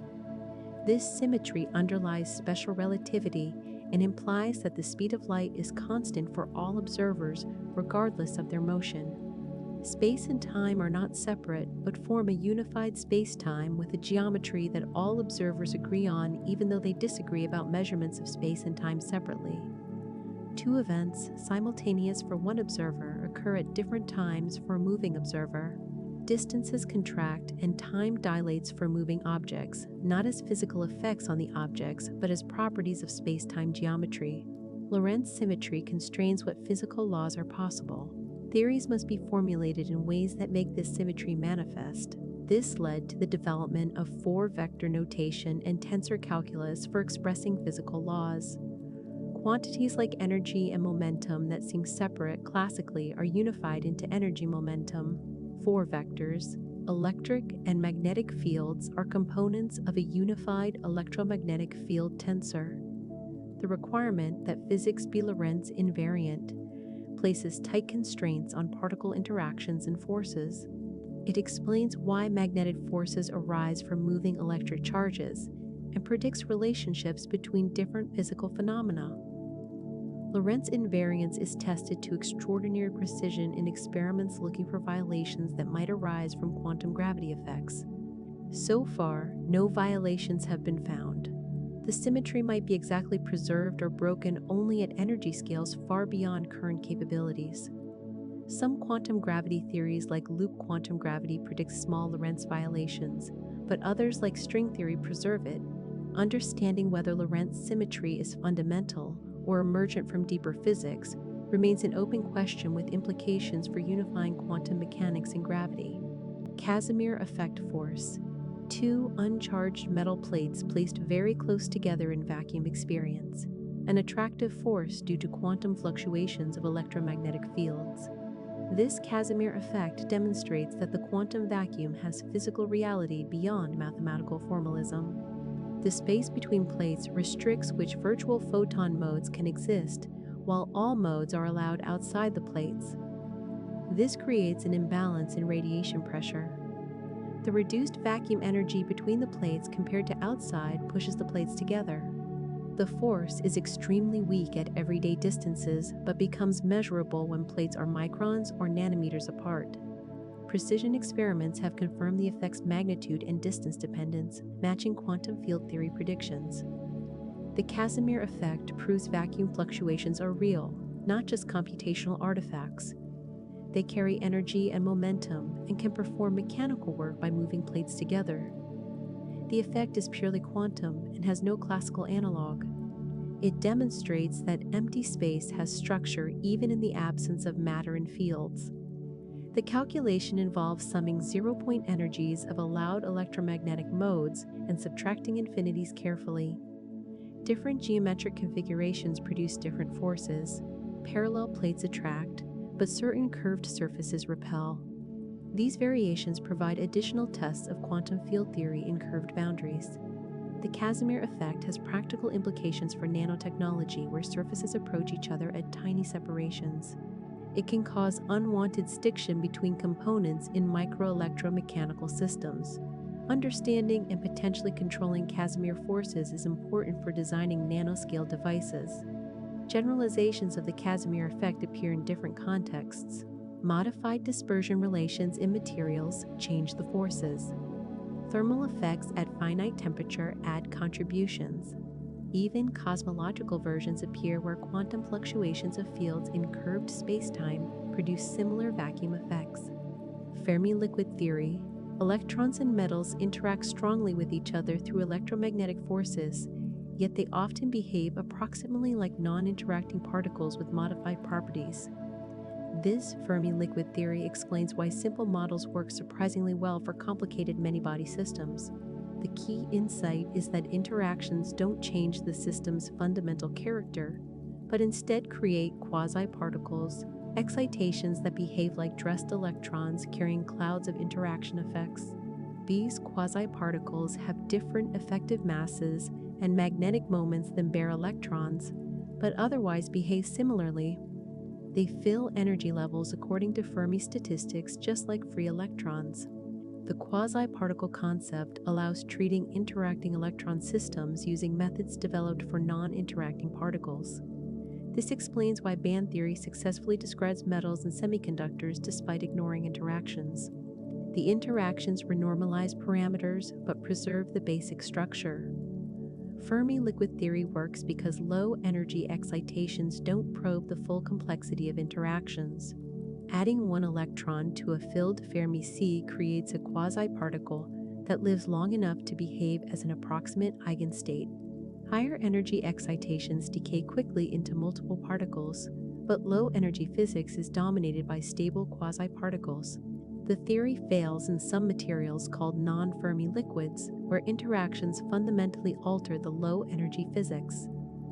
High-temperature superconductors in their normal state are famous examples. These materials exhibit strange metallic behavior inconsistent with Fermi liquid predictions. Understanding non-Fermi liquid physics remains a major challenge in condensed matter theory. Fermi liquid theory represents a triumph of effective field theory thinking applied to many-body quantum systems. It shows that emergent quasi-particles can be more useful for understanding physics than fundamental constituents. The strongly interacting electron system is not analytically solvable, but the quasi-particle description captures essential physics while making calculations tractable. Supersymmetry breaking mechanism. Supersymmetry posits that every particle has a superpartner with spin differing by half a unit, potentially solving several fundamental problems in particle physics. But supersymmetry must be broken in nature since we don't observe superpartners with the same masses as known particles. The mechanism of supersymmetry breaking determines the superpartner mass spectrum and search strategies. Broken supersymmetry still provides benefits like canceling quantum corrections that would otherwise make the Higgs mass enormous. The breaking must occur spontaneously without explicitly breaking terms in the equations that would spoil these cancellations. Various mechanisms have been proposed. Gravity-mediated supersymmetry breaking transmits the breaking from a hidden sector to visible particles through gravitational interactions. Gauge. Mediated supersymmetry breaking uses new gauge forces to communicate the breaking. These different mechanisms make distinct predictions for superpartner masses and decay patterns. No superpartners have been discovered despite extensive searches at the Large Hadron Collider. This pushes the breaking scale higher and higher, raising questions about whether supersymmetry is relevant for solving the hierarchy problem as originally hoped. Either superpartner masses are higher than previously expected, or supersymmetry doesn't describe nature, or it's broken in ways that hide superpartners from detection. The absence of superpartners is troubling because supersymmetry was the leading candidate for physics beyond the standard model. It potentially explains dark matter through a stable lightest superpartner, unifies forces at high energies, and provides a framework for quantum gravity through supergravity. If supersymmetry is absent or broken at very high scales, the hierarchy problem returns. Why is the Higgs mass so much smaller than the Planck scale without supersymmetric cancellations? Alternative solutions include composite Higgs models or anthropic selection if our universe is part of a multiverse with varying physical constants. Quantum spin property. Elementary particles possess intrinsic angular momentum called spin that has no classical analog. Unlike orbital angular momentum from motion through space, spin is an internal property of particles existing even when at rest. Despite the name suggesting rotation, spin is not particles physically spinning. It's a purely quantum mechanical property with no classical correspondence. Particles come in two categories based on spin. Fermions like electrons and quarks have half-integer spin values like 1/2 or 3/2. Bosons like photons and gluons have integer spin values like 0, 1, or 2. This difference profoundly affects their behavior. Fermions obey the exclusion principle and cannot occupy identical states. Bosons can all crowd into the same state. This distinction underlies chemistry, stellar structure, and the fundamental forces. Spin angular momentum is quantized in units of the reduced Planck constant. An electron has spin 1/2, meaning measurements can yield only two outcomes, spin up or spin down along any chosen axis. Before measurement, the spin exists in a superposition of both states. Measuring along one axis gives a definite result, but measuring along a perpendicular axis afterward is again uncertain. Spin cannot be simultaneously defined along different axes, reflecting complementary nature. The magnetic moment of particles is proportional to their spin, making spin detectable through interactions with magnetic fields. The Stern-Gerlach experiment demonstrated spin's quantized nature by sending silver atoms through inhomogeneous magnetic fields and observing discrete deflections. Spin plays crucial roles in magnetism, nuclear magnetic resonance, and quantum information. Electron spin is the basis of ferromagnetism in materials like iron. Nuclear spins enable MRI medical imaging. Photon polarization represents spin states used in quantum cryptography. Understanding spin required developing relativistic quantum mechanics through the Dirac equation, which naturally predicts spin 1/2 for electrons and positron antiparticles. Quantum chromodynamics, asymptotic. The strong nuclear force becomes weaker at high energies and short distances, a phenomenon called asymptotic freedom that's the opposite of intuitive expectations. Most forces, like electromagnetism, become effectively stronger when probed at shorter distances, but the strong force governed by quantum chromodynamics exhibits the reverse behavior. At very short distances corresponding to high-energy particle collisions, quarks behave almost as free particles with weak interactions. At longer distances, the force strengthens dramatically, confining quarks inside hadrons. This unusual behavior arises from gluons carrying color charge and interacting with themselves. Virtual gluon pairs polarize the vacuum, anti-screening the color charge and making interactions weaker at short distances. This contrasts with quantum electrodynamics, where virtual electron-positron pairs screen electric charge, making it stronger at short distances. The discovery of asymptotic freedom earned the Nobel Prize and was crucial for establishing quantum chromodynamics as the correct theory of the strong force. It explains deep, inelastic scattering experiments where electrons scatter off quarks inside protons. At high energies, quarks behave almost freely, validating the quark model. It also explains jet production in particle colliders. When quarks separate with high energies, they're initially nearly free, but as they slow down and separate further, the force strengthens. They cannot escape but produce sprays of hadrons called jets, indirectly revealing quark production. Asymptotic freedom means quantum chromodynamics is renormalizable with the coupling, constant decreasing at high energies. This allows perturbative calculations at high energies where the coupling is small. But at low energies where the coupling becomes large, perturbation theory fails.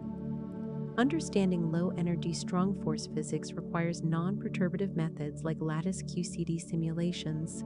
The behavior of quantum chromodynamics at different scales illustrates how physics changes character across energies, with strong coupling at low energies giving way to asymptotic freedom at high energies, making the theory tractable where needed. Gauge theory symmetry. Modern particle physics describes forces through gauge theories where symmetries of the equations dictate the interactions. These local symmetries require force-carrying particles to maintain consistency. Electromagnetism arises from requiring that physics be unchanged by local phase rotations of quantum wave functions.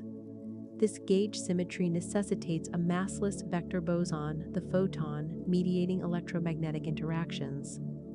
The weak nuclear force involves gauge symmetry under local SU2 rotations, requiring W and Z bosons. The strong force involves SU3 color symmetry, requiring 8 gluons. Gauge theories unify different forces through their symmetry structures. The electroweak theory combines electromagnetism and weak interactions into a single framework with SU2 times U1 symmetry, spontaneously broken by the Higgs mechanism. Grand unified theories attempt to combine the electroweak and strong forces into larger symmetry groups at high energies. The gauge principle is extraordinarily powerful. Starting from symmetry requirements alone with minimal additional assumptions, you derive the particle content and interaction structure of forces. The photon, W and Z bosons, and gluons are not arbitrary but required by gauge symmetry. Their properties, like spin and charge, are fixed. This predictive power makes gauge theories the foundation of the Standard Model. The mathematical structure involves connections on fiber bundles, geometric objects encoding how fields transform under local symmetry operations. The field strength tensors describing electromagnetic and other fields are curvatures of these connections. This geometric interpretation connects particle physics to differential geometry and topology. Gauge theories can be quantized despite their symmetry constraints through sophisticated techniques like Faddeev-Popov ghosts and burst symmetry. The resulting quantum field theories are renormalizable and make precise predictions verified experimentally. The success of gauge theories in describing nature suggests symmetry is a fundamental organizing principle underlying physical laws, more fundamental than particles or forces themselves. Vacuum polarization effect. The quantum vacuum is not truly empty, but filled with virtual particle, antiparticle pairs that briefly appear and disappear. These virtual pairs affect electric charges by partially screening them, making the effective charge depend on the distance scale of observation. An electron in vacuum is surrounded by a cloud of virtual electron-positron pairs. The virtual positrons are slightly attracted toward the real electron, while virtual electrons are repelled. This polarizes the vacuum, creating a screening effect similar to polarization in dielectrics. The effect is small but measurable. At very short distances, you probe inside the screening cloud and measure a stronger effective charge. At longer distances, the screening is more effective and the measured charge is smaller. This running of the electromagnetic coupling constant has been precisely measured and agrees perfectly with quantum electrodynamics predictions.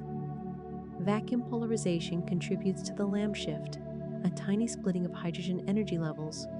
The effect modifies the Coulomb potential by a small amount that depends on distance, shifting energy levels by measurable amounts. High-precision measurements of the Lamb shift provided early crucial tests of quantum field theory. The modification of the effective charge affects high-energy processes. At the energies of the Large Hadron Collider, the electromagnetic coupling is noticeably stronger than at low energies. This running must be included in precision calculations. Extrapolating to higher energies, the electromagnetic, weak, and strong couplings converge, suggesting possible grand unification. Virtual particles also cause the anomalous magnetic moment of the electron, a small deviation from the value predicted by the Dirac equation. Calculating this requires summing contributions from virtual photons, electron-positron pairs, and even heavier particles in quantum loops. The agreement between theory and experiment to 10 decimal places represents the most precise test of quantum field theory, demonstrating that virtual particles and vacuum polarization are genuinely real effects. Cooper pair formation. In superconductors at low temperatures, electrons with opposite momenta and spins pair up through phonon-mediated attractive interactions, forming bosonic Cooper pairs that condense into a macroscopic quantum state. This pairing mechanism explains superconductivity where materials conduct electricity without resistance. Individual electrons are fermions obeying the exclusion principle, but Cooper pairs behave as composite bosons that can all occupy the same quantum state, forming a Bose-Einstein condensate. This condensate is a macroscopic quantum state with a definite phase, enabling superconducting phenomena. The attractive interaction between electrons seems paradoxical since electrons electrostatically repel. But in a lattice, an electron attracts positive ions, creating a slight excess of positive charge that attracts other electrons. This phonon-mediated interaction can overcome electrostatic repulsion at low temperatures where thermal fluctuations don't break pairs. The pair binding energy is tiny, millielectron volts, explaining why superconductivity requires low temperatures. The pairs are large, spanning hundreds of nanometers and overlapping extensively. They're quantum mechanically coherent with a rigid phase relationship. Breaking a single pair disrupts this coherence, requiring a minimum energy equal to the superconducting gap. Below this gap, no energy states exist for scattering, so electrical resistance vanishes. Charged particles cannot scatter without energy loss. The pairing mechanism predicts an isotope effect where superconducting transition temperature depends on ion mass because phonons are involved. This was confirmed experimentally. It also explains why superconductivity vanishes in magnetic fields. The field energy eventually exceeds the condensation energy. breaking pairs and restoring normal conductivity. Cooper pairing extends beyond conventional superconductors. Neutrons in neutron star crusts form pairs, creating a neutron superfluid. Proton pairing occurs in atomic nuclei, affecting their properties. High-temperature superconductors likely involve pairing mechanisms different from phonons, possibly mediated by magnetic fluctuations or other exotic interactions. Dirac equation prediction, Paul Dirac, sought a relativistic wave equation consistent with both quantum mechanics and special relativity. His equation naturally predicted spin 1/2 for electrons and required the existence of antimatter before it was discovered. The Dirac equation treats space and time on equal footing as special relativity requires. It's a relativistic generalization of the Schrödinger equation applying to spin 1/2 particles. The equation predicts 2 spin states for electrons, confirmed by experiment, but it also predicts negative energy solutions that initially seemed problematic. Dirac interpreted negative energy states as holes in a sea of filled negative energy electrons. A hole behaves as a positive energy particle with opposite charge, predicting antimatter. The positron, electron's antiparticle, was discovered in cosmic rays shortly after Dirac's prediction, validating this interpretation. Modern field theory reinterprets negative energy solutions as positive energy antiparticles, avoiding the infinite negative energy sea. The equation predicts antimatter as an inevitable consequence of combining quantum mechanics and relativity. Every fermion must have an antiparticle. The Dirac equation explains the electron's magnetic moment, predicting a value twice what classical physics gives. This G factor of 2 arises naturally from the equation's structure. Quantum corrections modify this slightly, with the anomalous magnetic moment calculated using quantum field theory and verified to extraordinary precision. The equation applies to any spin 1/2 particle, including quarks, neutrinos if they're Dirac particles, and potentially dark matter candidates. It unifies quantum mechanics and special relativity for fermions, though it doesn't incorporate gravity. Extending it to include general relativity requires quantum field theory in curved spacetime. Dirac's achievement demonstrated the power of mathematical consistency in predicting new physics. Insisting on relativistic invariance led inevitably to antimatter, one of the most profound predictions in theoretical physics history. The equation remains fundamental a century later, underlying all calculations involving relativistic fermions. Quantum field emergence. Rather than viewing particles as fundamental with fields as derived concepts, quantum field theory reverses this. Fields are fundamental, and particles are excitations or quanta of these fields. An electron is not a tiny particle, but an excitation of the electron field permeating spacetime. The electromagnetic field has quantized excitations called photons. This perspective resolves paradoxes about wave-particle duality. There are no separate wave and particle aspects. There's only the field, which is wave-like in some respects, and exhibits particle-like excitations when probed. The field is the fundamental entity. When you detect a photon, you're detecting a localized excitation of the electromagnetic field. The photon is not a tiny bullet, but a quantum of the field's oscillation. This explains why particles can appear and disappear. Creating or destroying a particle is exciting or de-exciting the field. Virtual particles are temporary field excitations allowed by quantum uncertainty. Quantum fields exist at every point in space-time. The state of the field at each point is a quantum operator creating or destroying particles. This formalism naturally handles situations where particle number isn't conserved, like pair production or annihilation. Classical field theory has infinitely many degrees of freedom, one at each space-time point. Quantizing this gives quantum field theory with particle creation and destruction operators at each point. The mathematics is complex, but the conceptual picture is clearer than trying to think of particles as fundamental objects. The field perspective makes symmetries manifest. Gauge symmetries are symmetries of field configurations. Spontaneous symmetry breaking involves the field vacuum, taking a non-symmetric state. Topological field configurations like solitons and instantons arise naturally. Thinking in fields rather than particles leads to deeper understanding. It explains why particles of the same type are identical and they're all excitations of the same field. It clarifies quantum statistics where fermion fields anti-commute and boson fields commute. The field is the reality. Particles are how we perceive and measure it.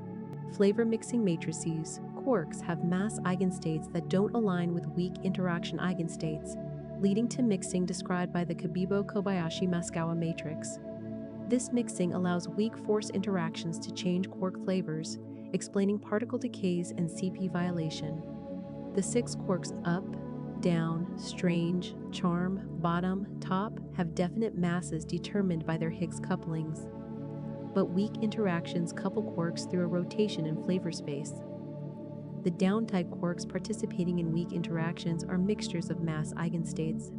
The chem matrix elements specify these mixing amplitudes. Most elements are small, meaning weak interactions preferentially couple to similar generation quarks. The up quark couples strongly to the down quark, but weakly to strange and bottom quarks. This explains why certain particle decays are suppressed. Bottom mesons decay predominantly to charm particles rather than lighter quarks because of suppressed Km matrix elements. The Km matrix contains a complex phase that causes CP violation, the subtle difference between matter and antimatter behavior. This phase is responsible for observed matter. Antimatter asymmetries and meson decays. Without this CP violation, baryogenesis producing more matter than antimatter in the early universe would be impossible. The standard model CP violation from the Keck-M phase is too small to explain cosmological matter abundance alone, suggesting additional sources exist. Neutrinos have their own mixing matrix, the PM-Nens matrix, describing how neutrino flavor states mix. This allows neutrino oscillations where neutrinos change flavor as they propagate. The large mixing angles in the PM-Nes matrix contrast with small quark mixing angles, raising questions about the underlying physics determining these patterns. Understanding the origin of flavor mixing is a major goal in particle physics. Why do the Keck-M and PM-Nes matrices have their specific structures? Are the mixing patterns related? Grand unified theories and models with extra dimensions propose explanations, but no definitive theory has emerged. The flavor problem remains one of the deepest mysteries in fundamental physics. Non-abelian gauge theory. The weak and strong nuclear forces are described by non-abelian gauge theories, where the force-carrying particles interact with themselves, unlike electromagnetism's photons. This self-interaction dramatically alters force behavior and leads to phenomena like quark confinement and asymptotic freedom. In abelian gauge theory, like electromagnetism, photons don't carry electric charge and don't interact directly. In non-abelian theories like quantum chromodynamics, gluons carry color charge and interact with other gluons. This creates highly nonlinear equations that are much harder to solve than Maxwell's equations.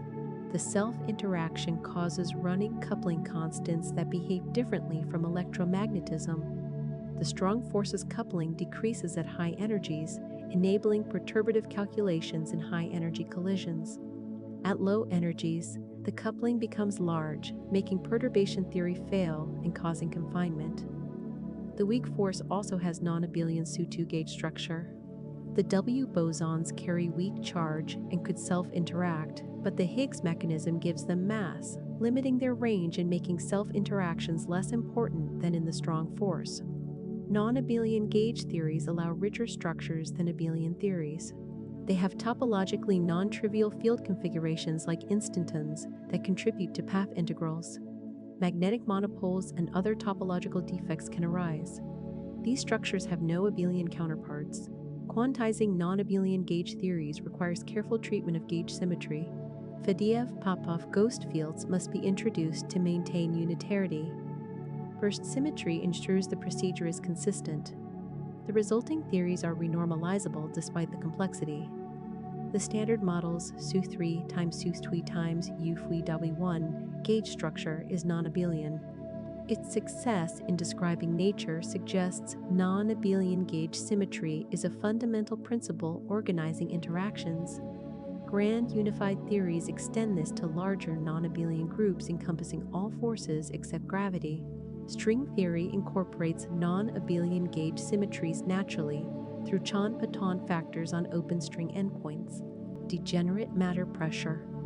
At extreme densities, quantum mechanical effects dominate matter's behavior, creating degeneracy pressure from the Pauli exclusion principle and Heisenberg uncertainty principle.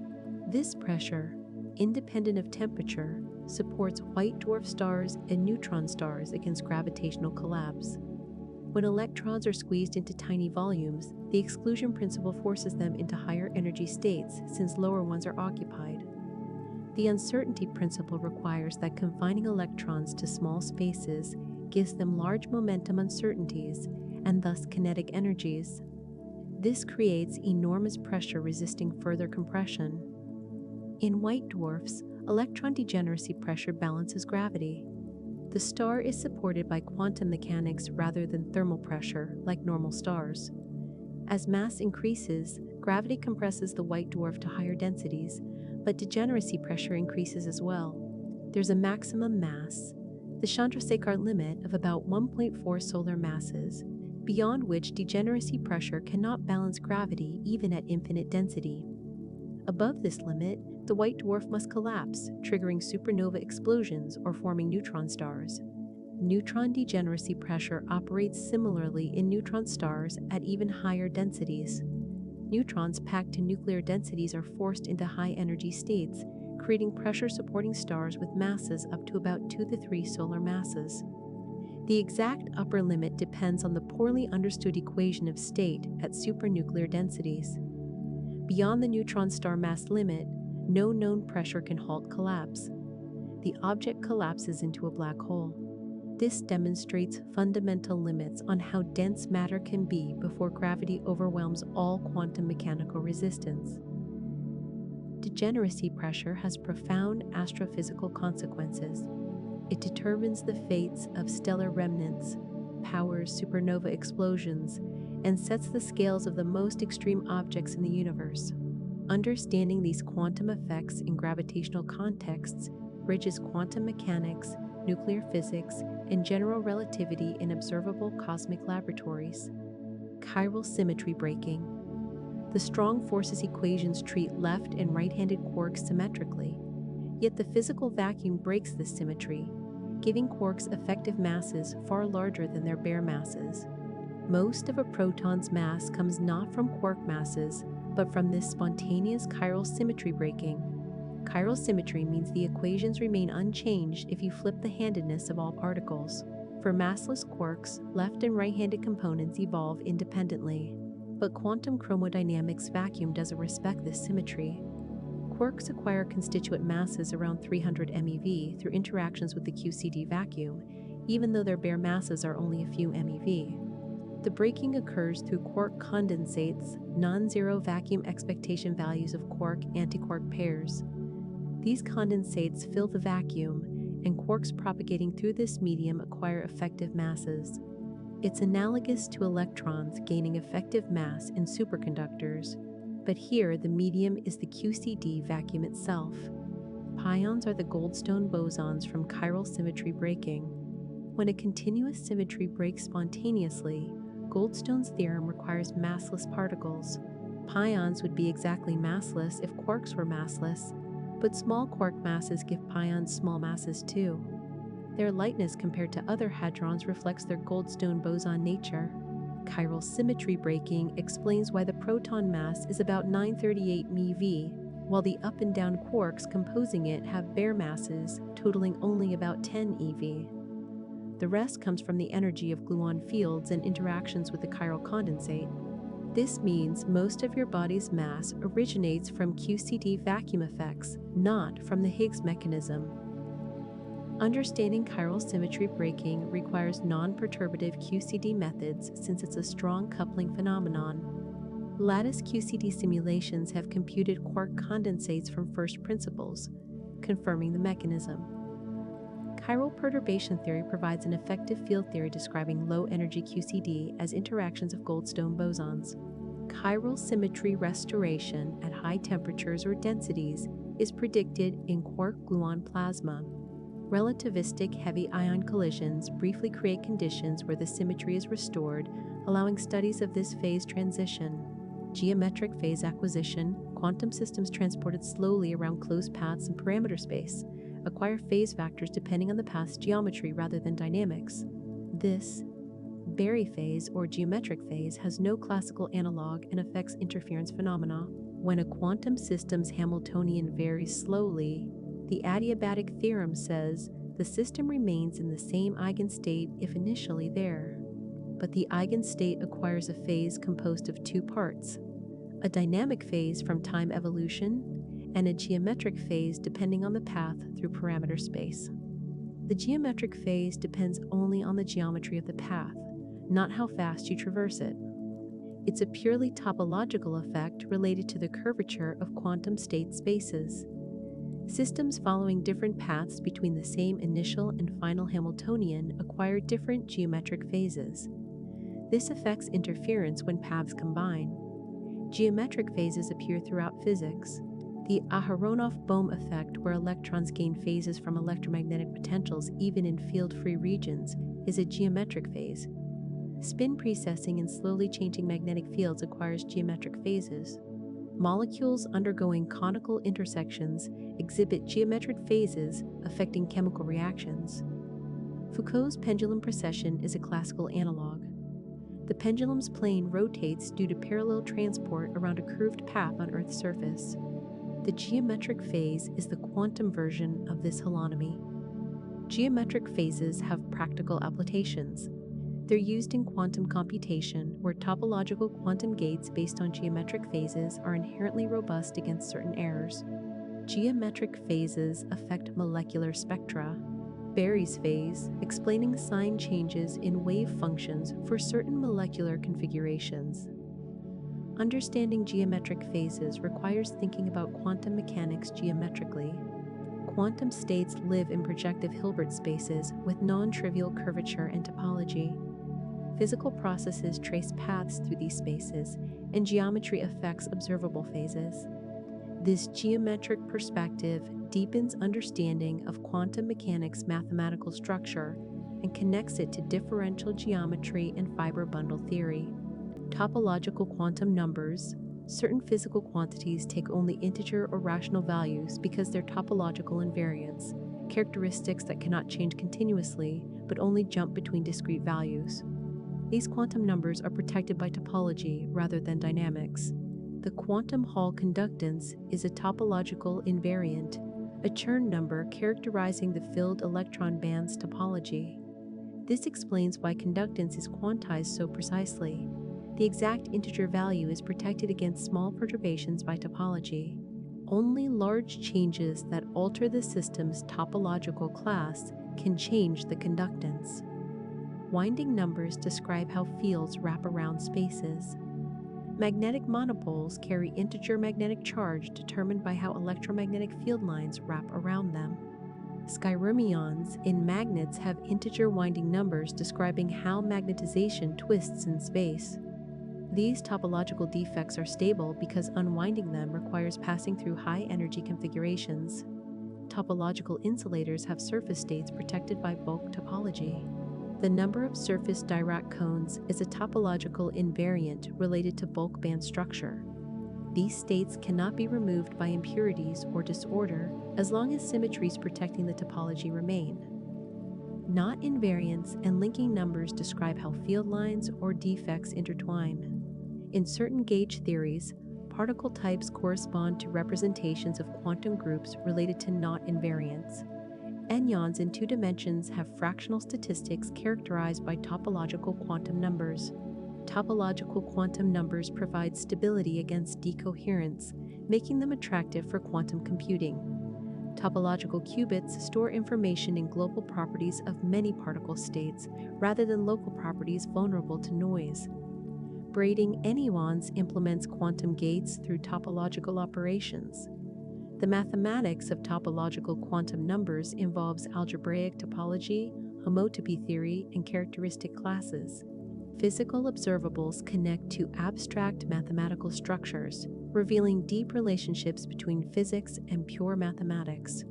Topology provides organizing principles for classifying phases of matter beyond traditional symmetry-based classifications. Yang-Mills mass gap, quantum chromodynamics, and other non-abelian gauge theories are believed to have a mass gap, meaning the lightest particle has non-zero mass despite the equations containing massless gluons. This confinement-related property hasn't been rigorously proven mathematically. The gluons in QCD equations are massless, yet we don't observe free gluons. The lightest states are glueballs, bound states of gluons with masses around a GeV. This mass gap between the massless gluons and lightest physical states is intimately connected to confinement. Proving a mass gap exists from QCD's axioms is one of the Clay Millennium Prize problems, offering $1 million for a solution.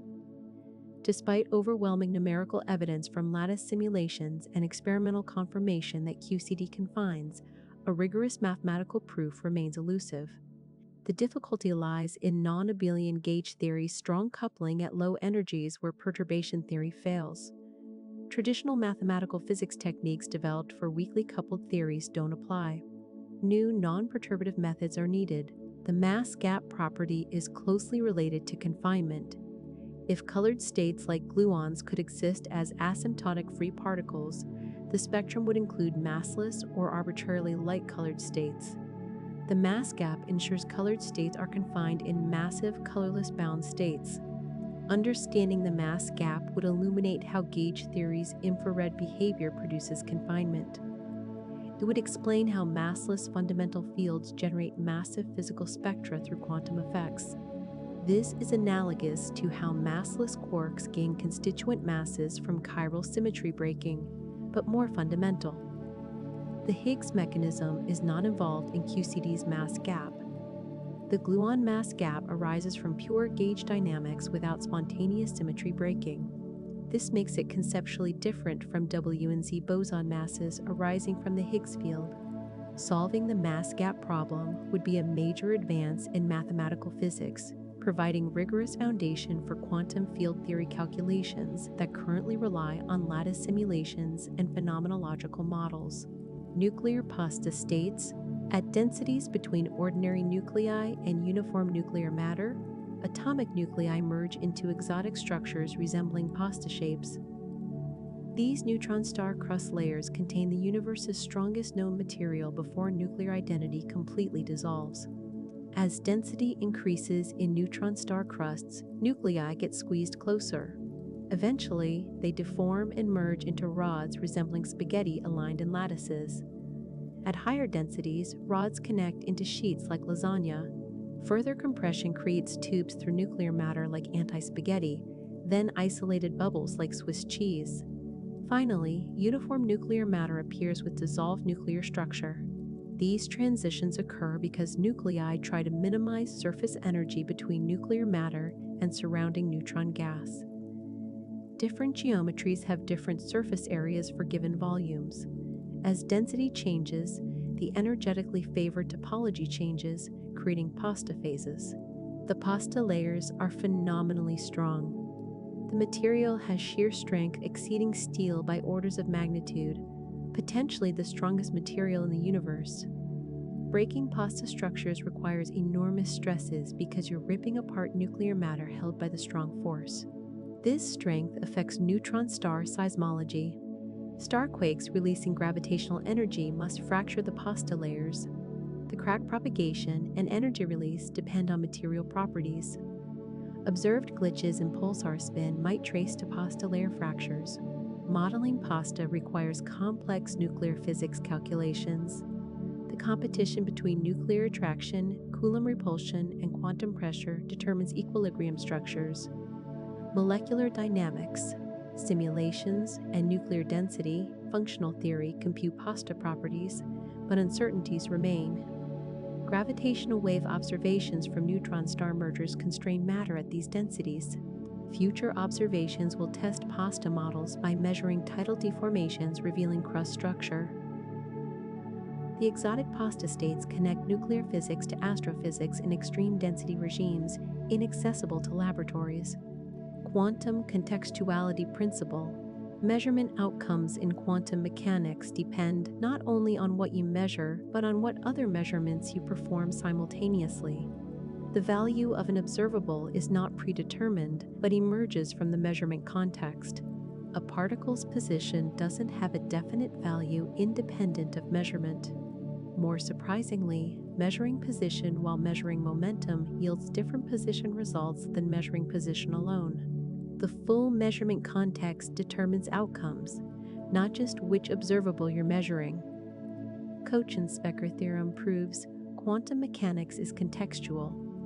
You cannot assign definite pre-existing values to all observables consistent with measurement statistics. Hidden variable theories must be contextual if they reproduce quantum predictions.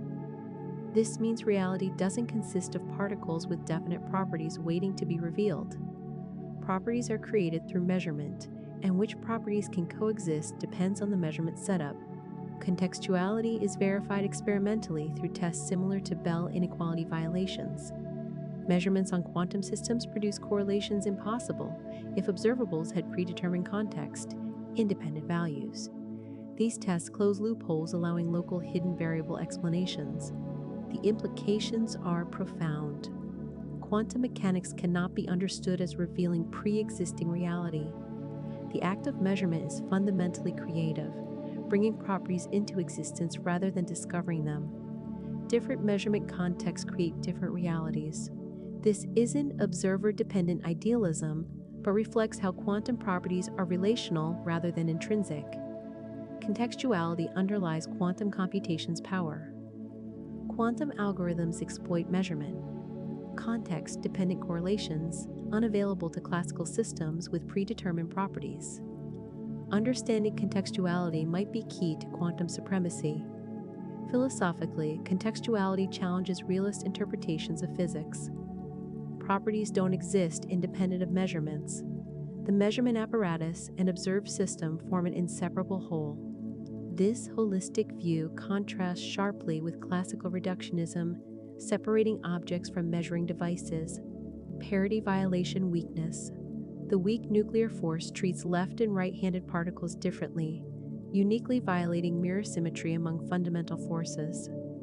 This chirality preference means the universe has an intrinsic handedness at the quantum level. Parity transformation mirrors space coordinates, flipping left and right. Electromagnetism, the strong force, and gravity respect, parity symmetry.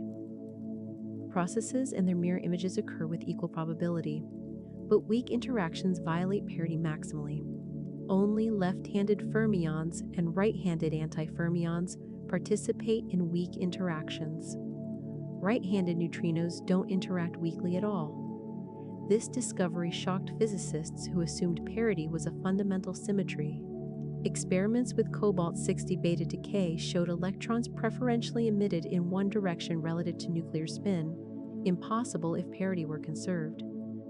This established parity violation in weak interactions. The weak forces structure involves chiral coupling, where interactions depend on particle chirality. This is built into the standard model through left-handed weak doublets and right-handed singlets. The asymmetry is fundamental, not an accident. Parity violation has observable consequences.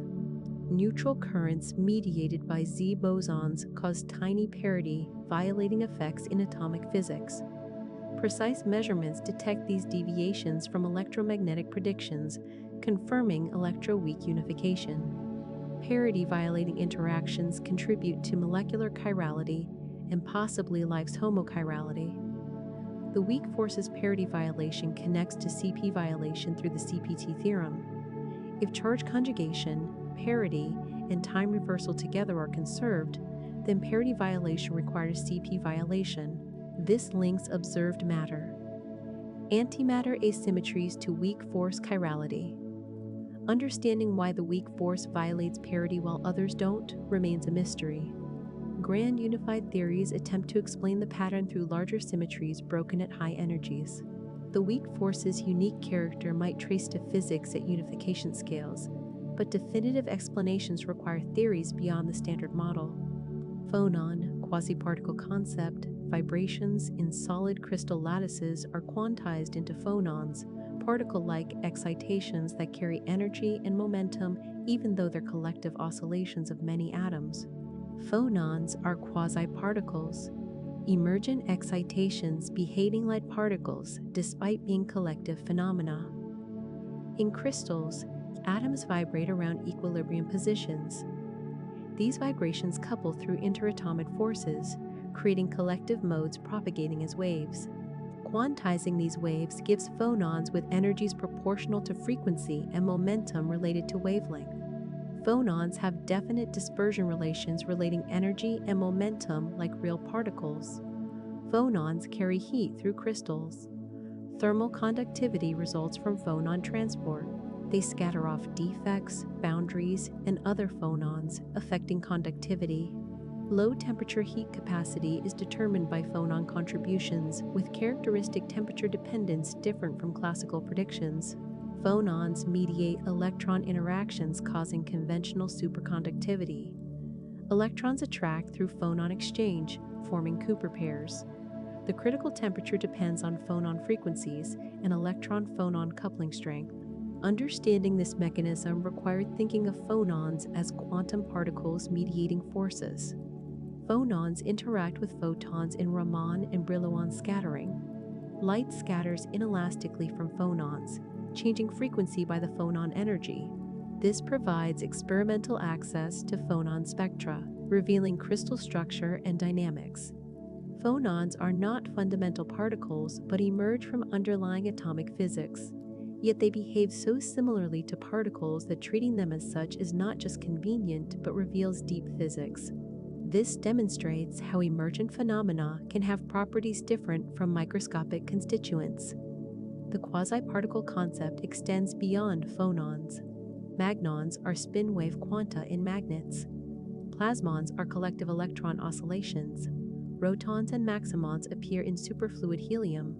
These emergent excitations populate condensed matter physics, showing how collective behaviors generate effective new particles with properties suited to macroscopic physics, while microscopic descriptions become intractable. Weak anthropic principle. The observed values of physical constants must be compatible with conscious observers' existence because we wouldn't be here to observe incompatible values. This selection effect constrains but doesn't fully explain why constants have their specific values. Many physical constants appear finely tuned for life. If the strong force were slightly weaker, nuclei beyond hydrogen wouldn't form. If slightly stronger, all hydrogen would have fused in the Big Bang. If the electromagnetic fine structure constant differed by a few percent, stellar nucleosynthesis couldn't produce carbon. The cosmological constant is mysteriously small, and if much larger, structures couldn't form. The anthropic principle notes that observers can only exist where conditions allow life. We necessarily find ourselves in a life-compatible region of parameter space regardless of how probable such regions are. This explains some apparent fine-tuning without invoking design or deeply fundamental reasons for specific values. The principle becomes more powerful in multiverse scenarios where different regions or universes have different physical constants. Most universes might be sterile, but life emerges in rare compatible ones. We necessarily inhabit a compatible universe. This predicts we should find ourselves in a typical life-supporting universe, not an especially fine-tuned one. Critics argue anthropic reasoning lacks predictive power. It explains post hoc why we observe life-compatible constants but doesn't predict specific values. It's a selection effect, not a physical mechanism. Some view it as giving up on finding fundamental explanations. Defenders note anthropic reasoning makes testable predictions when combined with priors over parameter distributions. It predicted a small but non-zero cosmological constant before discovery of cosmic acceleration. It constrains parameters in theories with many vacua-like string theories landscape. The anthropic principle's role in physics remains controversial. Some see it as a last resort when fundamental explanations fail. Others view it as a valid selection effect complementing physical mechanisms. Its ultimate utility depends on whether fundamental theory uniquely determines constants or allows multiple possibilities. Nucleosynthesis. Elemental origin. Elements heavier than hydrogen formed through nuclear reactions in stellar cores and supernova explosions. Big Bang nucleosynthesis created light elements, but everything heavier required stars, making us literally composed of stardust. In the first minutes after the Big Bang, temperatures were high enough for nuclear fusion. Protons and neutrons combined, forming deuterium, helium-3, helium-4, and trace lithium-7. But expansion cooled the universe too quickly for heavier elements to form. Big Bang nucleosynthesis predicted helium abundance of about 25% and tiny deuterium and lithium amounts, matching observations and confirming Big Bang cosmology. Hydrogen remained the dominant element. Stars fuse hydrogen to helium in their cores. More massive stars reach higher temperatures, enabling helium fusion to carbon and oxygen.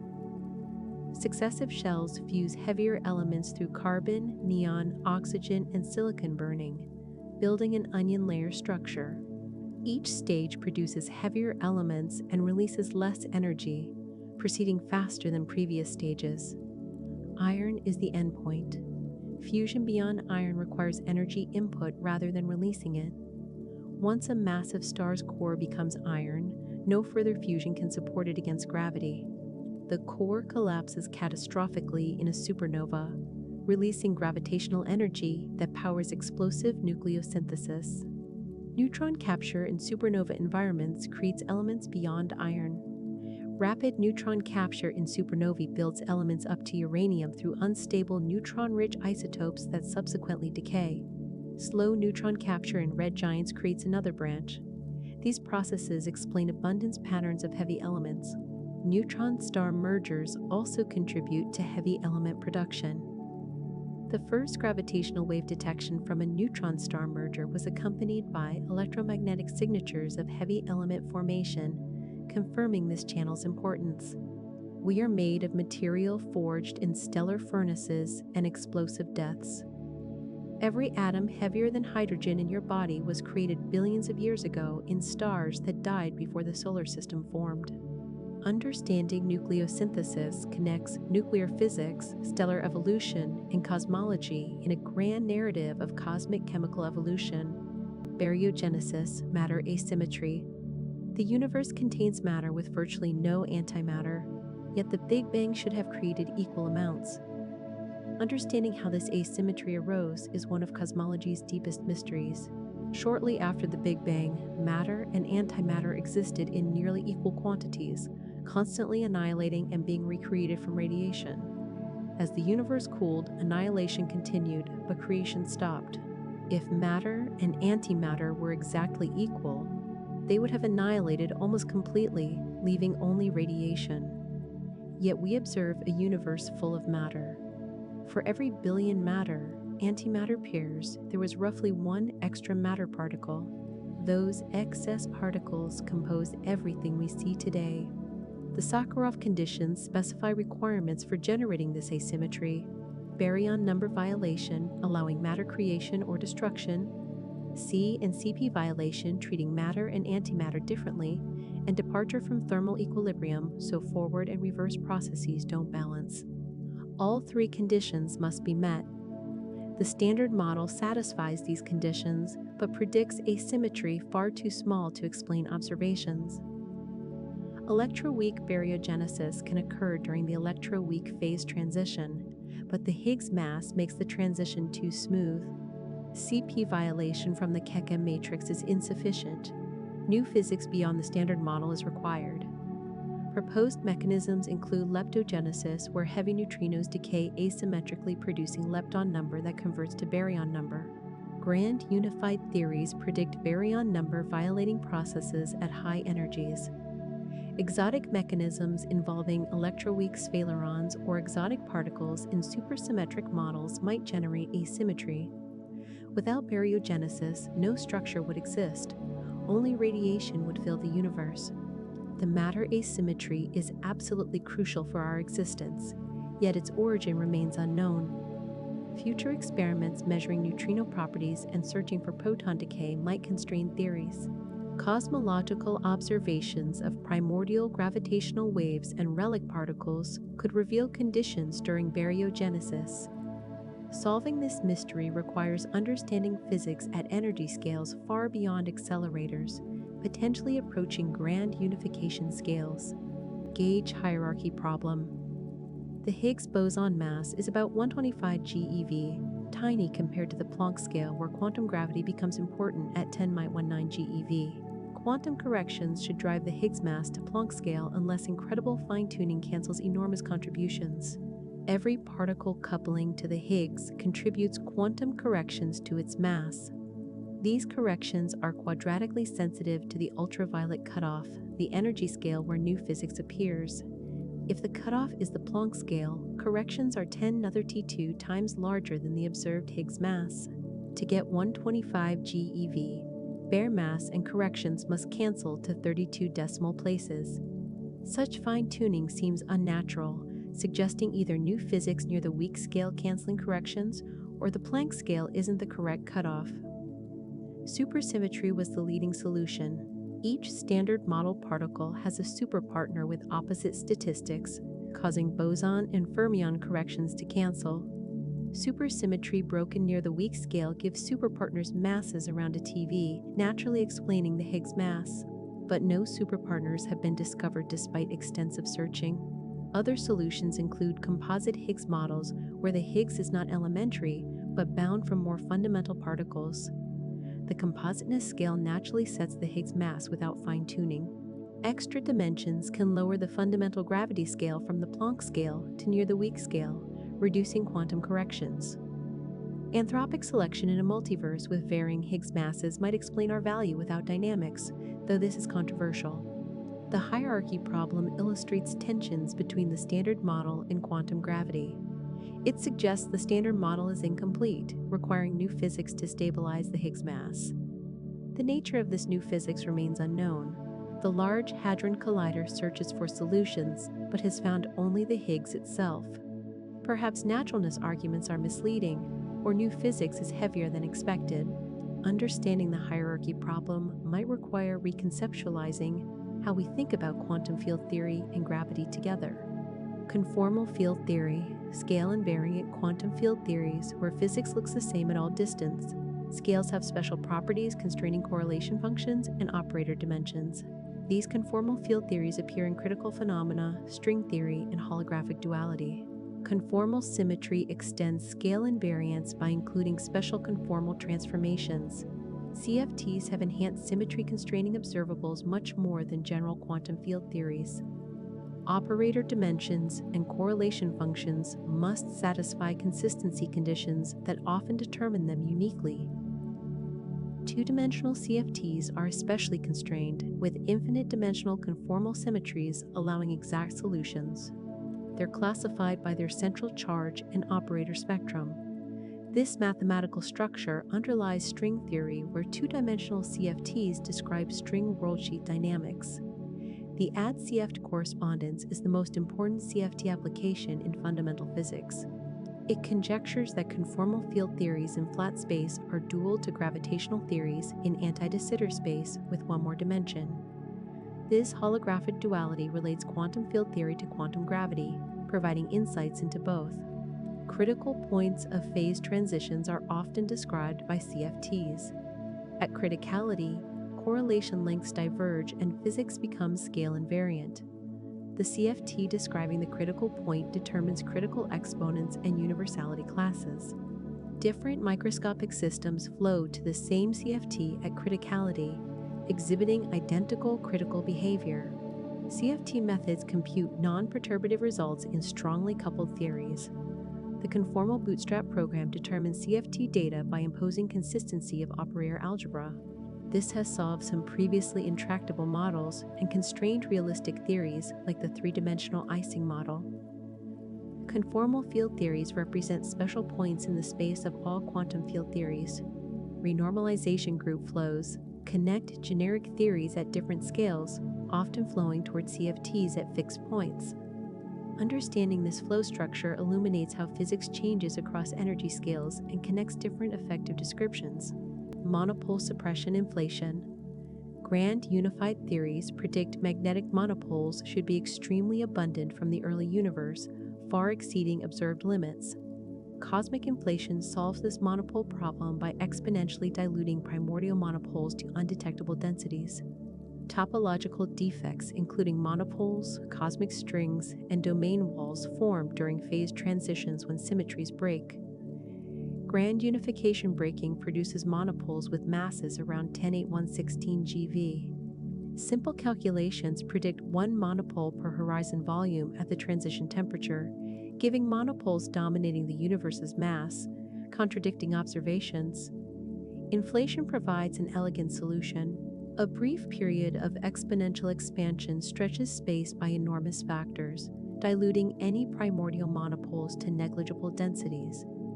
The observable universe expanded from a tiny patch far smaller than the horizon at the gut transition, potentially containing zero monopoles. Even if some existed in the pre-inflation patch, exponential expansion makes them so rare we'd never detect one. This monopole solution was one of inflation's original motivations. The theory simultaneously solves other cosmological puzzles like the horizon and flatness problems, while explaining the universe's large-scale homogeneity and generating primordial density fluctuation seeding structure. Inflation's ability to solve multiple problems with one mechanism is a powerful argument for its validity. The monopole problem illustrates how phase transitions in the early universe could create relics contradicting observations. Inflation resolves these problems by resetting initial conditions, making the observable universe's properties insensitive to pre-inflationary physics. Without inflation or alternative mechanisms, the monopole abundance would require unnatural initial conditions or radical changes to particle physics. Inflation makes predictions testable through cosmic microwave background observations. Measurements of temperature fluctuations and polarization patterns constrain inflationary models. Future observations searching for primordial gravitational waves will further test inflation and potentially reveal the physics driving exponential expansion, connecting cosmology to fundamental physics at energy scales far beyond accelerators. Emergence complexity principle. Complex collective behaviors arise in many particle systems that cannot be reduced to or predicted from understanding individual components. These emergent phenomena have properties fundamentally different from underlying microscopic physics, requiring new concepts and effective theories. Superconductivity is emergent. While arising from quantum mechanics and electromagnetism, it exhibits phenomena like persistent currents and Meissner effect flux expulsion that aren't properties of individual electrons. Understanding requires concepts like Cooper pairs and broken gauge symmetry that don't exist at the single particle level.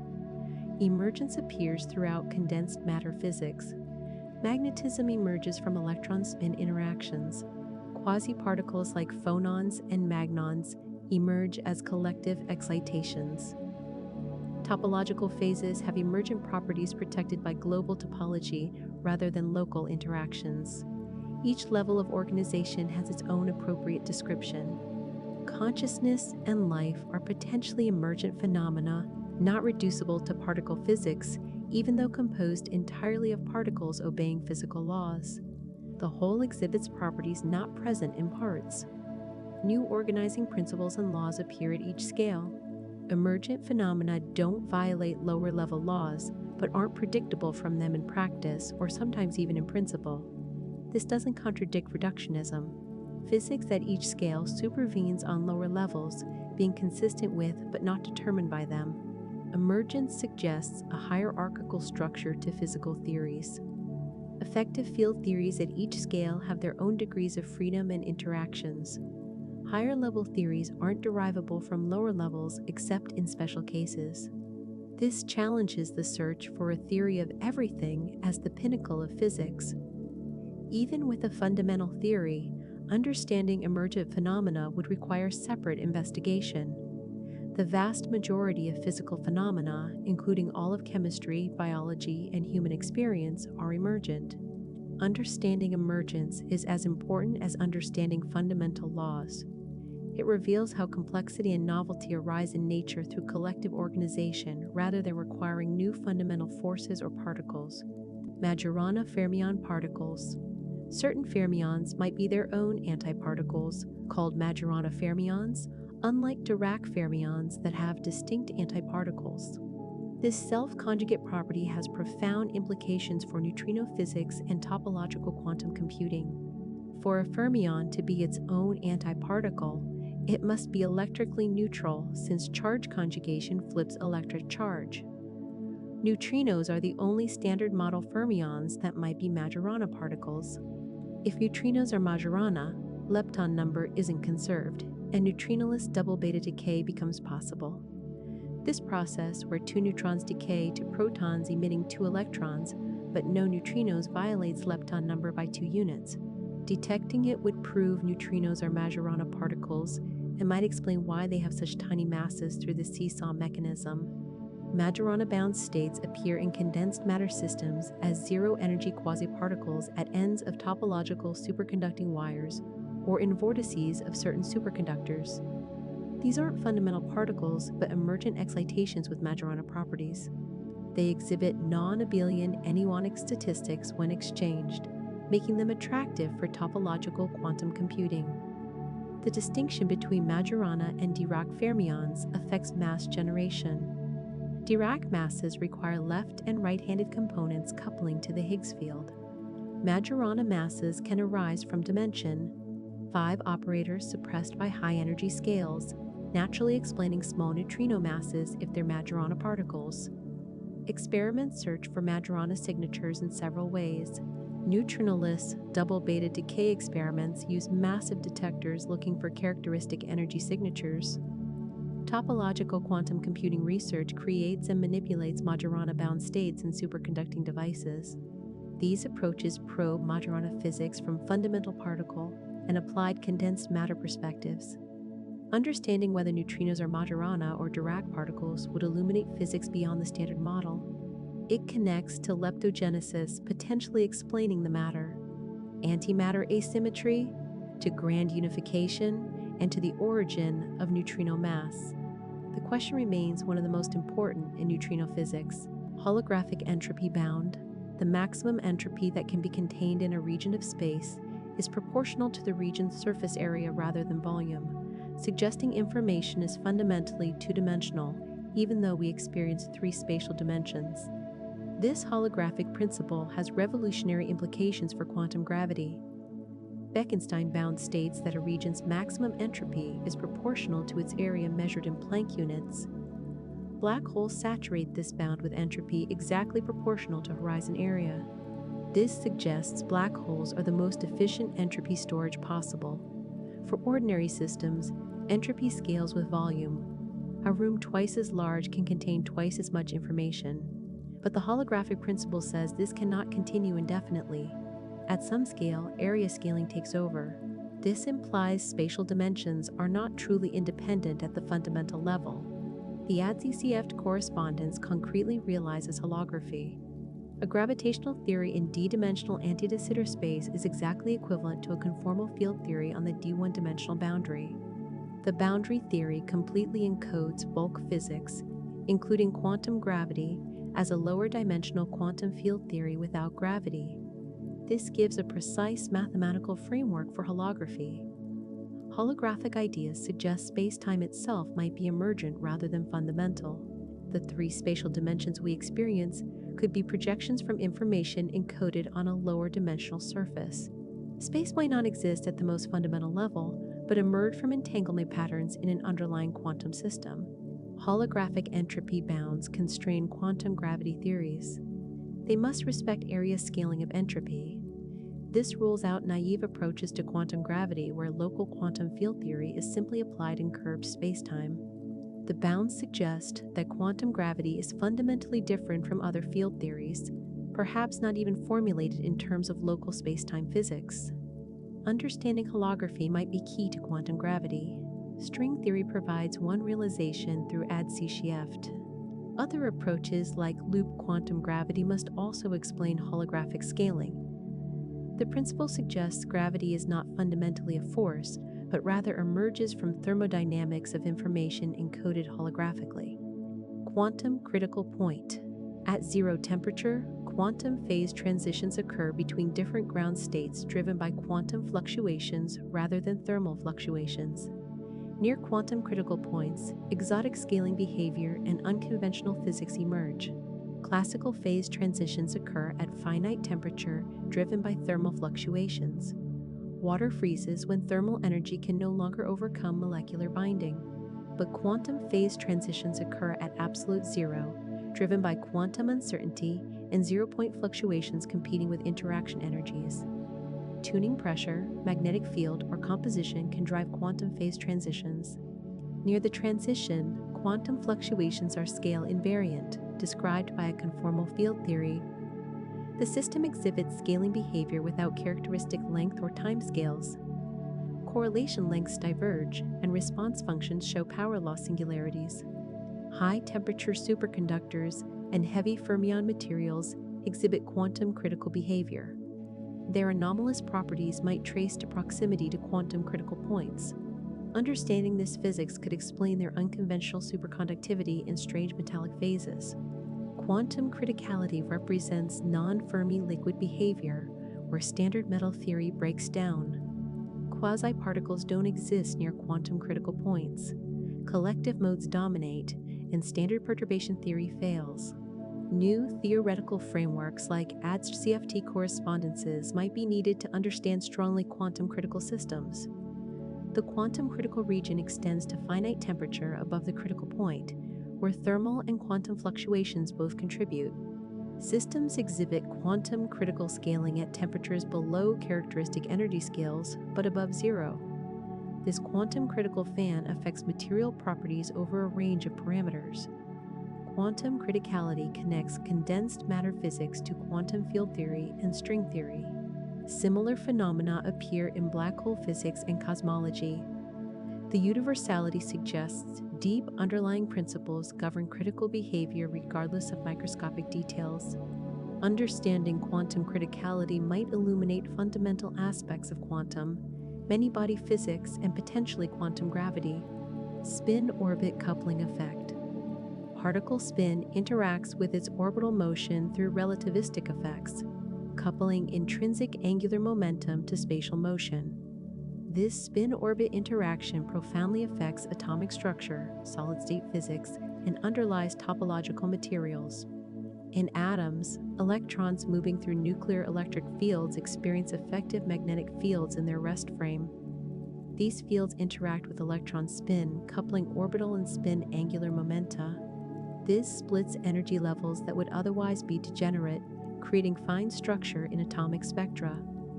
Spin-orbit coupling explains splitting of spectral lines and is crucial for accurate atomic structure calculations. In solids, spin-orbit coupling creates topological insulators where bulk is insulating but surfaces conduct through protected edge states. The coupling mixes spin and orbital degrees of freedom, creating spin momentum locking where spin orientation correlates with momentum direction. These topological surface states are robust against disorder because backscattering is suppressed by spin conservation. Spin-orbit coupling enables electric field control of spin, crucial for spintronics. Electric fields manipulate spin without magnetic fields through Rashba and Dresselhaus effects. This allows electrically operated spin devices for low-power electronics and quantum computing. In relativistic quantum mechanics, spin-orbit coupling emerges naturally from the Dirac equation. The interaction is fundamentally relativistic, arising from transforming electromagnetic fields between reference frames. It's suppressed by factors of velocity divided by light speed, explaining why effects are small at low velocities. Heavy elements have strong spin-orbit coupling because inner electrons move at relativistic speeds. This affects chemistry of heavy elements, explaining why gold is gold-colored and mercury is liquid at room temperature. Relativistic effects, including spin-orbit coupling, must be included for accurate predictions. Spin-orbit coupling physics is an active research area with applications from fundamental physics to technology. Understanding and controlling spin-orbit effects enables new electronic devices, quantum computation with topological protection, and exploration of exotic quantum states of matter. Dyson sphere megastructure. Advanced civilizations might construct structures completely surrounding stars to capture all radiated energy, creating detectable infrared signatures. This thought experiment illustrates thermodynamic constraints on civilization development and motivates searches for technosignatures. Freeman Dyson proposed that growing civilizations would eventually require energy beyond what planetary surfaces collect from stars.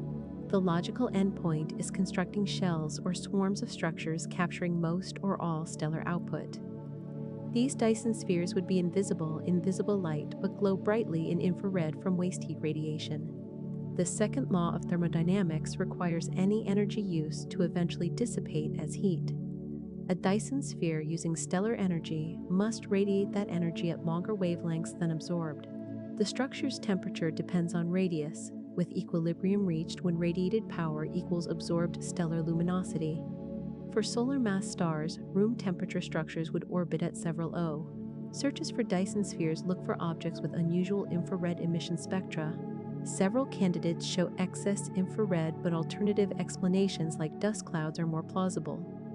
No confirmed detections exist, though absence of evidence isn't evidence of absence.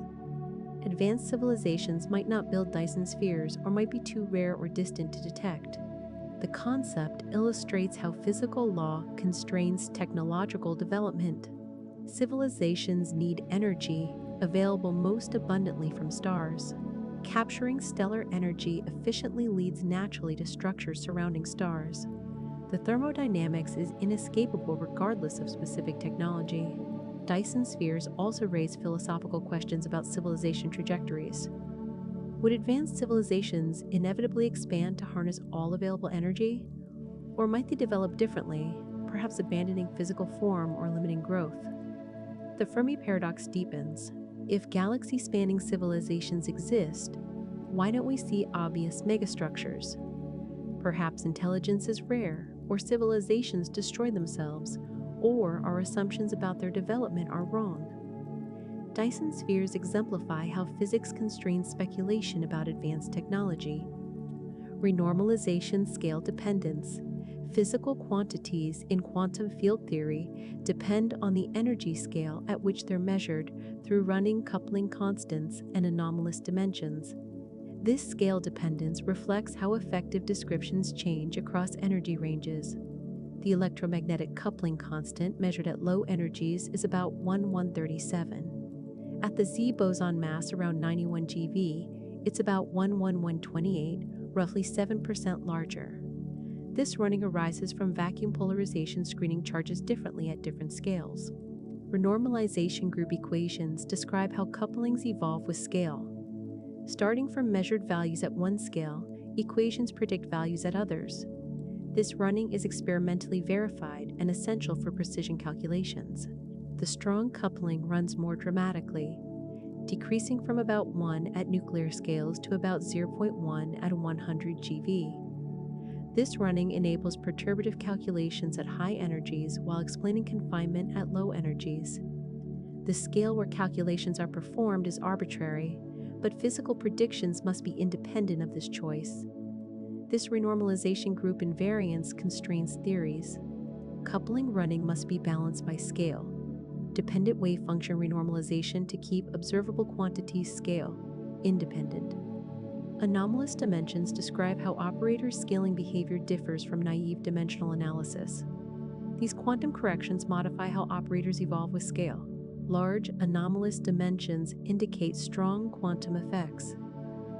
In the standard model, couplings evolve toward common values at high energies, hinting at grand unification around 10,016 GeV. Precise measurements of low-energy couplings constrain high-energy physics through renormalization group evolution. Scale dependence is central to effective field theory. Different degrees of freedom are appropriate at different scales. Quarks and gluons are correct at high energies, hadrons and pions at low energies. Both descriptions are valid in their regimes, connected by renormalization group flow. Understanding scale dependence illuminates how physics at different energies connects.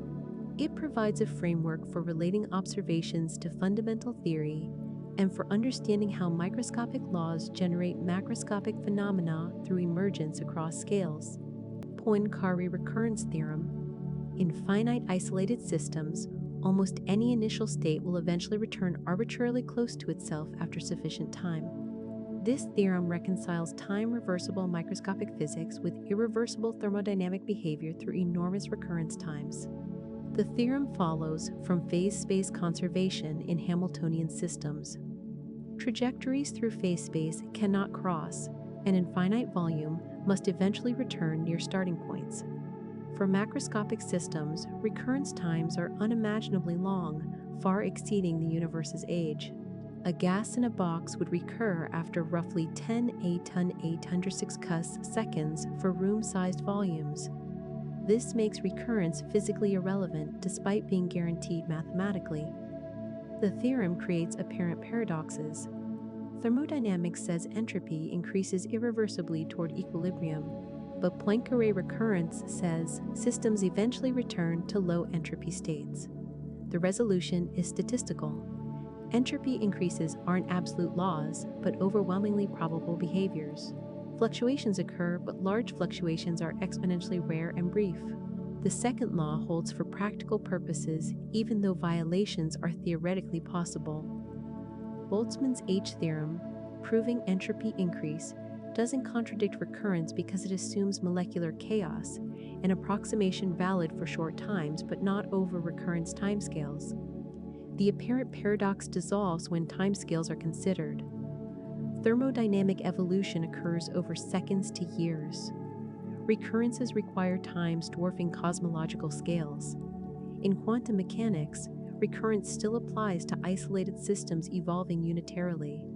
Coherent quantum states eventually return approximately to initial states after huge quantum recurrence times. But decoherence from environmental interactions effectively eliminates recurrence in realistic systems. Poincaré recurrence illustrates subtle connections between reversible microscopic dynamics and irreversible macroscopic behavior. It shows that thermodynamic irreversibility is statistical and approximate, emerging from enormous particle numbers despite underlying reversible laws. Understanding this resolves apparent contradictions between different physics levels. Superconducting flux quantization, magnetic flux through superconducting loops, is quantized in units of the superconducting flux quantum, about 2 × 10^10 15 Weber. This macroscopic quantum effect demonstrates that superconductivity involves phase-coherent quantum states. Superconductors expel magnetic fields through the Meissner effect. But if you trap field inside a superconducting loop before cooling, flux remains frozen. This trapped flux can only take discrete values, integer multiples of the flux quantum. The quantization arises from the superconducting wave function's single-valued nature. Going around a loop, the wave function phase must return to its original value, limiting possible magnetic flux to quantized values. The flux quantum involves the electron charge and Planck's constant but contains a factor of 2 because Cooper pairs carry the supercurrent, not individual electrons. This confirmed pair, nature of superconductivity. Flux quantization enables SQUIDs, superconducting quantum interference devices, the most sensitive magnetic field detectors. They detect field changes smaller than 1 flux quantum by measuring interference between supercurrents in loops with variable flux. SQUIDs have applications from brain activity mapping to fundamental physics experiments. Flux quantization is observable macroscopically because of superconducting coherence. Billions of Cooper pairs share the same quantum state with definite phase. This macroscopic quantum coherence allows quantum effects visible without microscopic observation. Similar flux quantization occurs in rotating superfluids where circulation is quantized. This demonstrates that superfluidity and superconductivity share deep connections as spontaneous symmetry breaking of global phase symmetry. Flux quantization experiments verified theoretical predictions, confirming understanding of superconductivity. Precision measurements of the flux quantum determined fundamental constants and tested quantum mechanics on macroscopic scales. The phenomenon beautifully demonstrates quantum mechanics' applicability beyond atomic scales. Kaluza-Klein extra dimensions. Adding spatial dimensions beyond the three we perceive can unify gravity and electromagnetism in higher dimensional geometry. This idea, though the original version is superseded, inspired modern extra-dimensional theories. Kaluza and Klein showed that five-dimensional general relativity with one spatial dimension compactified into a tiny circle reproduces four-dimensional gravity plus electromagnetism. The electromagnetic field emerges from geometry of the extra dimension. Momentum in the extra dimension appears as electric charge, and gauge symmetry comes from coordinate transformations in that dimension. The idea elegantly unifies forces geometrically. Gravity is space-time curvature in Einstein's theory. Kaluza-Klein theory extends this, making electromagnetism also geometric.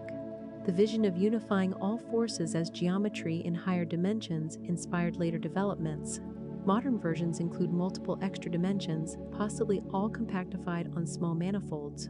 String theory requires 10 dimensions with 6 compactified.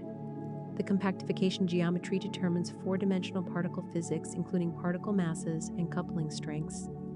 Extra dimensions might be larger than Planck scale. Large extra dimensions could lower the fundamental gravity scale to near the weak scale, addressing the hierarchy problem. Gravity appears weak because it propagates in extra dimensions while other forces are confined to our three-dimensional brain. Experimental searches for extra dimensions look for deviations from inverse square gravity at small scales and for Kaluza-Klein particles, heavier versions of standard model particles with momentum in extra dimensions.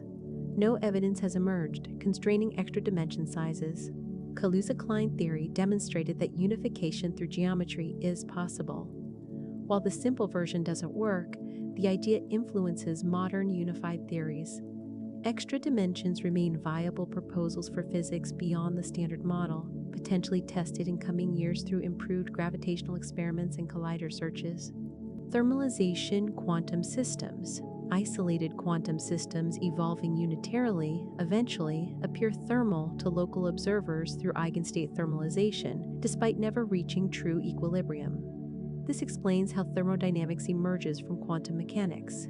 The eigenstate thermalization hypothesis states that individual energy eigenstates encode thermal properties. Observables measured in eigenstates yield the same results as in thermal ensembles at corresponding temperatures. This means even pure states behave thermally for local measurements. When a quantum system starts in a generic initial state, time evolution creates complicated superposition of energy eigenstates. For local observables, measuring different eigenstates gives similar results, so the superposition appears thermal. The system seems to thermalize even though globally remaining in a pure state. This reconciles unitary quantum evolution with thermodynamic irreversibility. The total system never reaches equilibrium, but subsystems effectively thermalize through entanglement with the rest of the system acting as a bath. Thermalization fails in integrable systems with conserved quantities constraining evolution. These systems retain memory of initial conditions forever. Many-body localization, where strong disorder prevents thermalization, also violates eigenstate thermalization. These exceptions test understanding of quantum thermalization. Thermalization connects quantum information and statistical mechanics. Entanglement growth drives thermalization. Initially unentangled states develop entanglement spreading through the system, scrambling information and causing apparent thermalization. Experiments with cold atoms and trapped ions observe quantum thermalization in controllable systems. These probe how classical thermodynamics emerges from quantum mechanics and test eigenstate thermalization predictions. Understanding quantum thermalization has implications for black hole information paradox, quantum computing decoherence, and foundations of statistical mechanics. It shows how irreversible behavior emerges from reversible quantum evolution through information spread and entanglement. Cosmic string defects. Topological defects from early universe phase transitions could form one-dimensional strings stretching across cosmic scales with enormous energy densities. These cosmic strings would create gravitational lensing and potentially seed structure formation. When symmetries break in phase transitions, the field can settle into different vacuum states in different regions. Where different domains meet, defects form. In 3 spatial dimensions with suitable symmetry breaking, line defects or cosmic strings appear. Strings have enormous tension, around 10.122 newtons, but no thickness. They're purely quantum field configurations with mass per unit length around 10.126 grams per centimeter. Strings moving near light speed would create gravitational waves detectable by current observatories. Cosmic string networks evolve through intercommutation, where intersecting strings exchange partners, creating loops that oscillate and radiate gravitational waves. The network reaches scaling where string density decreases with expansion, maintaining constant ratio of string length to horizon size. Strings could seed galaxy formation through gravitational attraction, but cosmic microwave background observations constrain string density, limiting their role in structure formation. Current limits allow only small contributions from cosmic strings. Grand unified theory phase. Transitions naturally produce cosmic strings. Finding them would provide direct evidence for gut-scale physics otherwise inaccessible. String theory contains cosmic superstrings, fundamental strings stretched to cosmic scales by inflation. These differ from field theory, cosmic strings, but have similar observational signatures. Searches for cosmic strings look for double images from gravitational lensing, characteristic patterns in cosmic microwave background, and gravitational wave signatures. No confirmed detections exist, but improving observations will soon test viable parameter ranges. Cosmic strings exemplify how early universe physics leaves detectable imprints. They connect cosmology to particle physics at extreme energies, potentially revealing fundamental theory through astronomical observations. Squeezed state physics, quantum states with reduced uncertainty in one observable at the expense of increased uncertainty in conjugate variables. Squeezing surpasses vacuum fluctuations in specific directions. These states enhance measurement precision beyond standard quantum limits. The Heisenberg uncertainty principle requires position, momentum, or quadrature uncertainties to exceed a minimum product. Coherent states like laser light saturate this bound with equal uncertainties. Squeezed states maintain the bound but redistribute uncertainty, reducing it in one direction while increasing it in the conjugate direction. Squeezed light has reduced fluctuations in one quadrature, enabling precision measurements surpassing shot noise limits. LIGO gravitational wave detectors use squeezed light to reduce quantum noise, improving detection sensitivity. Squeezing is essential for reaching design sensitivity and detecting fainter gravitational wave sources. Generating squeezed states requires nonlinear optical processes like parametric downconversion or four-wave mixing. These convert input photons into entangled pairs with quantum correlations, reducing fluctuations below vacuum levels. The process is technically challenging, but now routinely achieved. Squeezed states aren't limited to light. Mechanical oscillators, atomic ensembles, and other quantum systems can be squeezed. Squeezed spin states improve atomic clocks and magnetometers. Squeezed mechanical motion enhances force sensing. Beyond measurement applications, squeezed states are fundamental in quantum information. Continuous variable quantum computing uses squeezed states for quantum gates. Quantum communication protocols employ squeezing for increased channel capacity. Understanding squeezing deepens quantum measurement theory. Squeezed states demonstrate that quantum limits aren't absolute, but can be circumvented through clever state preparation. This opens possibilities for quantum-enhanced technologies across physics and engineering. Squeezing exemplifies how quantum mechanics enables capabilities beyond classical physics through manipulating quantum fluctuations rather than fighting them. Topological order phases. Certain phases of matter have order characterized by global topological properties rather than local order parameters like magnetization. These topologically ordered phases exhibit exotic properties including fractionalized excitations and topological entanglement entropy. Conventional phases are described by local order parameters that vary spatially. Magnets have magnetization, crystals have density modulations. Phase transitions occur when order parameters change, but topological phases have no local order. They look uniform everywhere but differ in global topology. Fractional quantum Hall states are prime examples. These incompressible quantum fluids have no local order parameter, but robust edge states and fractionally charged excitations. The topological order is characterized by ground state degeneracy on topological spaces and by patterns of long-range entanglement. Topological entanglement entropy measures quantum entanglement structure unique to topological phases. It extracts universal contributions to entanglement entropy, providing a topological invariant characterizing the phase.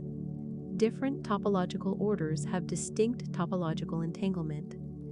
Anyonic excitations in topological phases have exotic statistics different from bosons or fermions.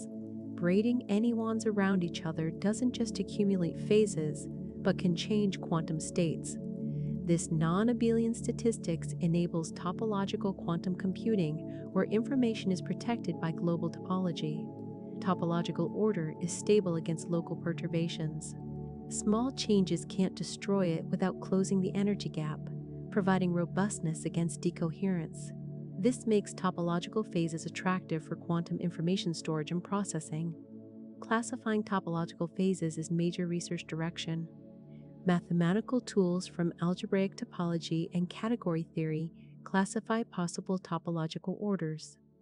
This connects condensed matter physics to abstract mathematics. Topological phases revolutionize understanding of phases of matter. They show that organization principles beyond symmetry breaking exist. New states of quantum matter are still being discovered with properties impossible in classical systems or conventional quantum phases. Leptogenesis mechanism proposal, matter. Antimatter asymmetry might arise from asymmetric decays of heavy right-handed neutrinos in the early universe, converting lepton number asymmetry to baryon number through sphaleron processes. This leptogenesis connects neutrino physics to cosmology. Heavy right-handed neutrinos naturally appear in theories explaining neutrino masses through the seesaw mechanism. These particles have Majorana masses around 10^1110 GeV. In the early universe, they're produced thermally and subsequently decay. If these decays violate CP symmetry and lepton number, producing more leptons than antileptons, a lepton asymmetry develops.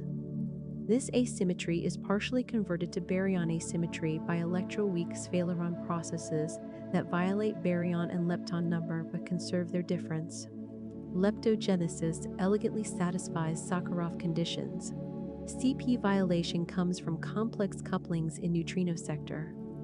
Lepton number violation is inherent to Majorana neutrino masses. Departure from equilibrium occurs when heavy neutrino decay rates fall below expansion rate. The mechanism connects neutrino masses, CP violation, and matter asymmetry. Measuring neutrino properties constrains leptogenesis.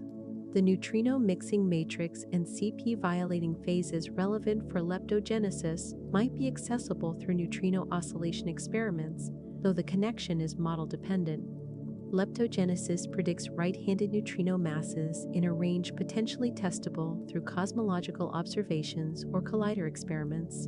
The reheating temperature after inflation must be high enough to produce heavy neutrinos thermally. Resonant leptogenesis is a variant working at lower temperatures with near-degenerate heavy neutrinos, relaxing cosmological constraints. Alternative mechanisms include soft leptogenesis through oscillations. Verifying leptogenesis is challenging since heavy neutrinos are inaccessible to direct observation. But connections to low-energy neutrino physics and cosmological observables provide indirect tests.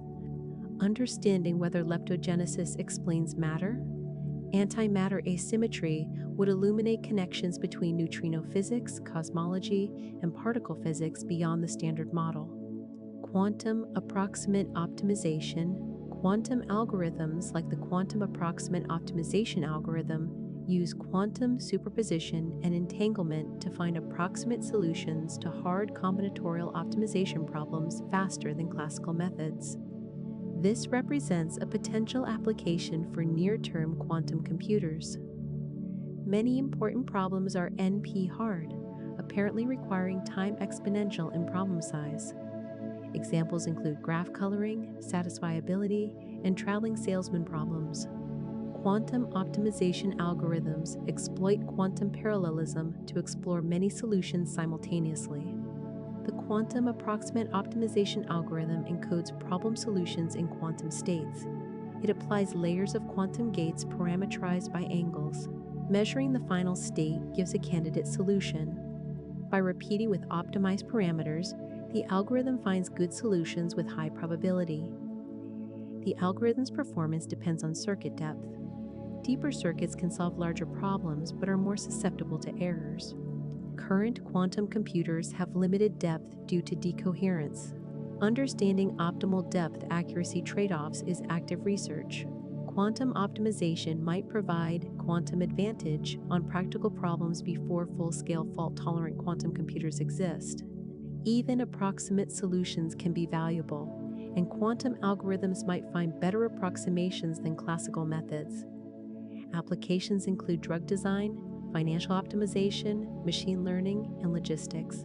Companies and researchers are implementing quantum optimization on existing quantum processors. Results are promising, but haven't yet demonstrated clear quantum advantage over classical algorithms on practical problems. Proving quantum advantage for optimization is difficult because classical algorithms keep improving. Some problems thought to require quantum computers have been solved classically.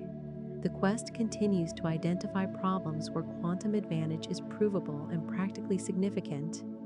Quantum optimization exemplifies near-term quantum computing strategies, using imperfect quantum processors for useful computation despite not having full fault tolerance. Cosmological inflation mechanism. A brief period of exponential expansion in the universe's first moments explains its large-scale homogeneity, flatness, and the origin of structure. Inflation stretches quantum fluctuations to cosmic scales, seeding galaxies and providing testable predictions. The Big Bang model faces puzzles without inflation. Why is the universe so uniform across causally disconnected regions? Why is its geometry so precisely flat? What created density fluctuations that grew into galaxies? Inflation solves these through exponential expansion driven by a scalar field, the inflaton. During inflation, space expands by a factor exceeding 10^26 in a fraction of a second. This stretches a tiny causally connected patch to encompass the observable universe, explaining uniformity. It also drives the universe toward flatness, regardless of initial curvature. Quantum fluctuations of the inflaton field get stretched to cosmic scales, freezing as classical perturbations. These density fluctuations seed structure formation. The fluctuation spectrum depends on inflaton dynamics, making predictions testable through cosmic microwave background observations. Precision measurements match inflationary predictions. The fluctuation spectrum is nearly scale, invariant with small deviations matching simplest inflation models. The observed spatial flatness confirms inflation's predictions. However, many inflation models exist with different predictions. Distinguishing them requires additional observations. Primordial gravitational waves are a key test. Inflation produces gravitational wave backgrounds with amplitudes depending on energy scale. Future cosmic microwave background polarization measurements might detect these waves, revealing inflation's energy scale. The physical mechanism driving inflation remains unknown. A scalar field is the simplest option, but the field's identity and potential are uncertain. Candidates include fundamental fields from particle physics or string theory. Understanding inflation requires solving high-energy physics problems potentially related to quantum gravity. Inflation connects cosmology to fundamental physics, using the universe as a laboratory for physics at energies far exceeding any accelerator. Symmetry-breaking cascade. As the universe cooled after the Big Bang, symmetries of fundamental forces broke sequentially, separating unified interactions into distinct forces we observe today. This symmetry-breaking cascade shaped the universe's structure and particle physics. At Planck temperatures around 10^32 Kelvin, all forces including gravity might be unified. As temperature dropped, gravity separated first. The remaining forces stayed unified in grand unified theory framework until around 10 Kelvin, when strong force separated.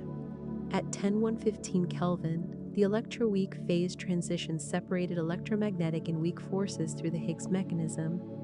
Each symmetry breaking changes physics qualitatively. Particles coupling to symmetry breaking fields acquire masses. New force carriers appear. The vacuum structure changes. Phase transitions mark these changes, similar to water freezing, but for quantum fields. Topological defects, including monopoles, cosmic strings, and domain walls, can form during transitions. The pattern of symmetry breaking determines particle properties. Why does the weak force have its strength? Why do particles have their specific masses? These trace to symmetry-breaking scales and couplings to symmetry-breaking fields. Understanding the breaking pattern illuminates why particle physics looks as it does. The standard model doesn't explain why symmetries break at observed scales. The hierarchy problem asks why the electroweak scale is so much lower than the gut or Planck scales. This might require new physics like supersymmetry or extra dimensions. Experiments probe symmetry breaking through precision measurements and searches for new physics. The Large Hadron Collider discovered the Higgs boson, confirming electroweak symmetry breaking mechanism. Future accelerators might reveal physics at higher scales. Cosmic signatures, including gravitational waves from phase transitions, might provide complementary access to high-energy symmetry breaking. The symmetry breaking cascade connects cosmology and particle physics, showing how the universe's thermal history determined fundamental forces' present structure. Quantum discord correlation. Quantum correlations beyond entanglement exist in mixed states through quantum discord, measuring non-classical correlations that persist even in separable states. This reveals that entanglement doesn't capture all quantum correlation types. Entanglement is the most famous quantum correlation, creating statistical dependencies impossible classically. But not all quantum correlations involve entanglement.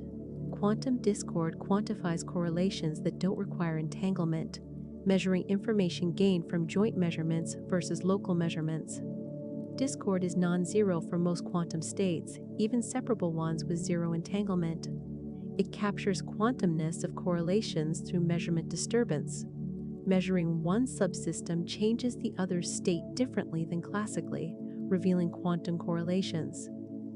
Discord has operational interpretations in quantum information. It characterizes resources for some quantum computation models not requiring entanglement. Discord-based protocols can provide quantum advantages without entangled states. This broadens quantum information processing beyond entanglement-based approaches. Measuring discord is challenging because it involves optimization over measurements. Computing discord exactly is NP-complete for general states. Approximations and bounds are used practically. Experimental measurements verify discord's existence in various systems. Discord appears in quantum thermodynamics affecting heat engines and refrigerators. Non-zero discord allows extracting work from systems beyond classical limits. It connects quantum correlations to thermodynamic resources.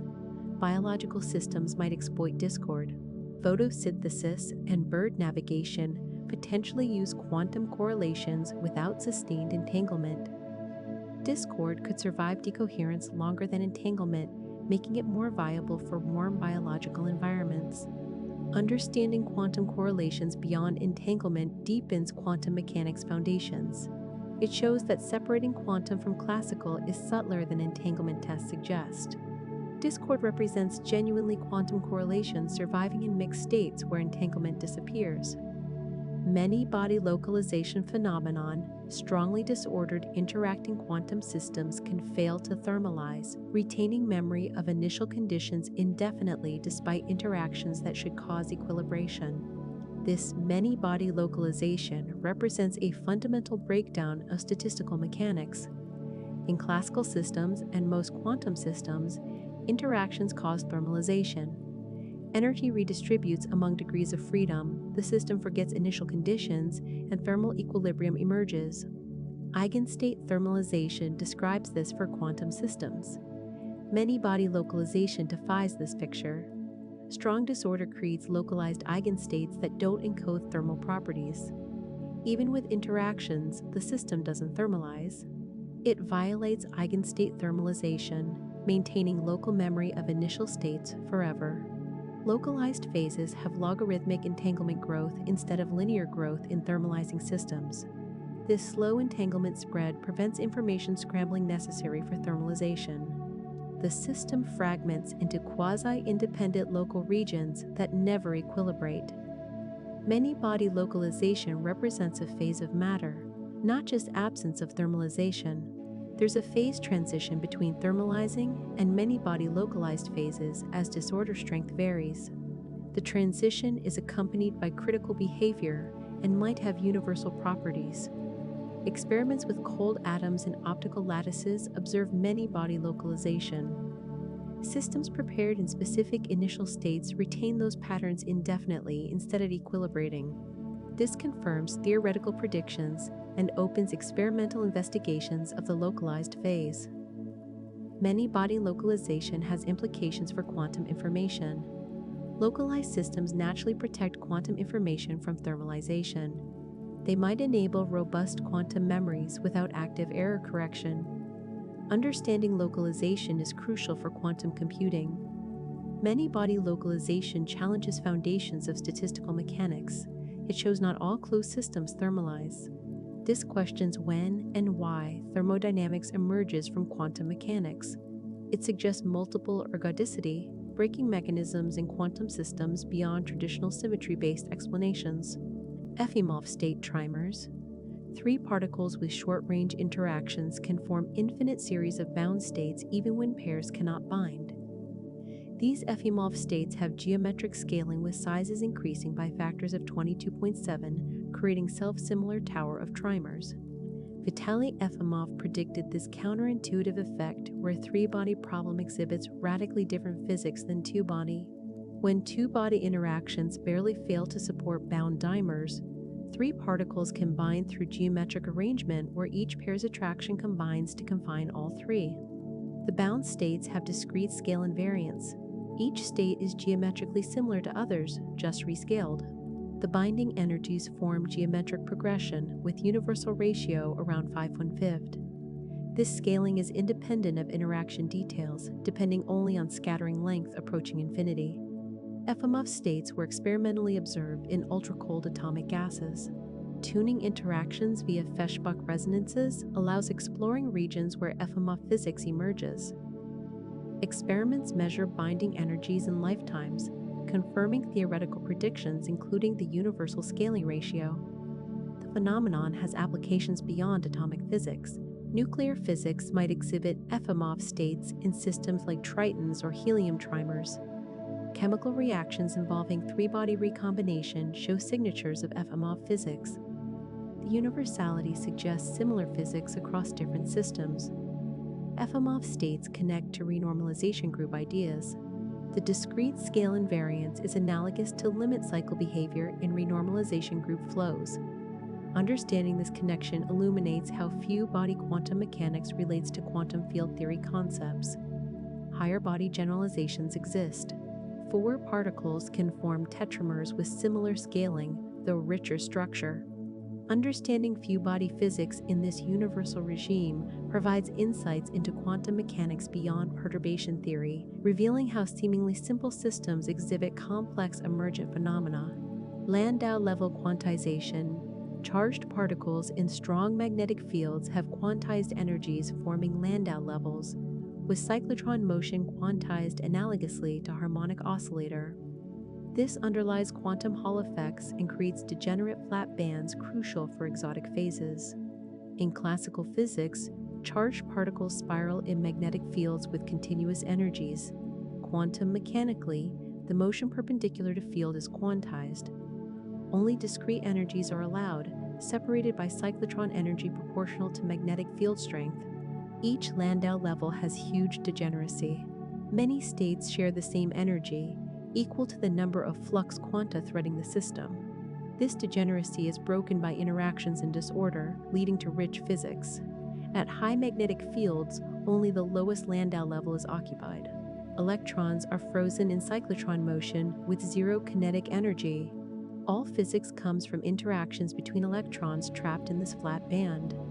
This enables fractional quantum Hall effect, where electrons form correlated liquids with fractional charge excitations. Landau-level quantization affects material properties.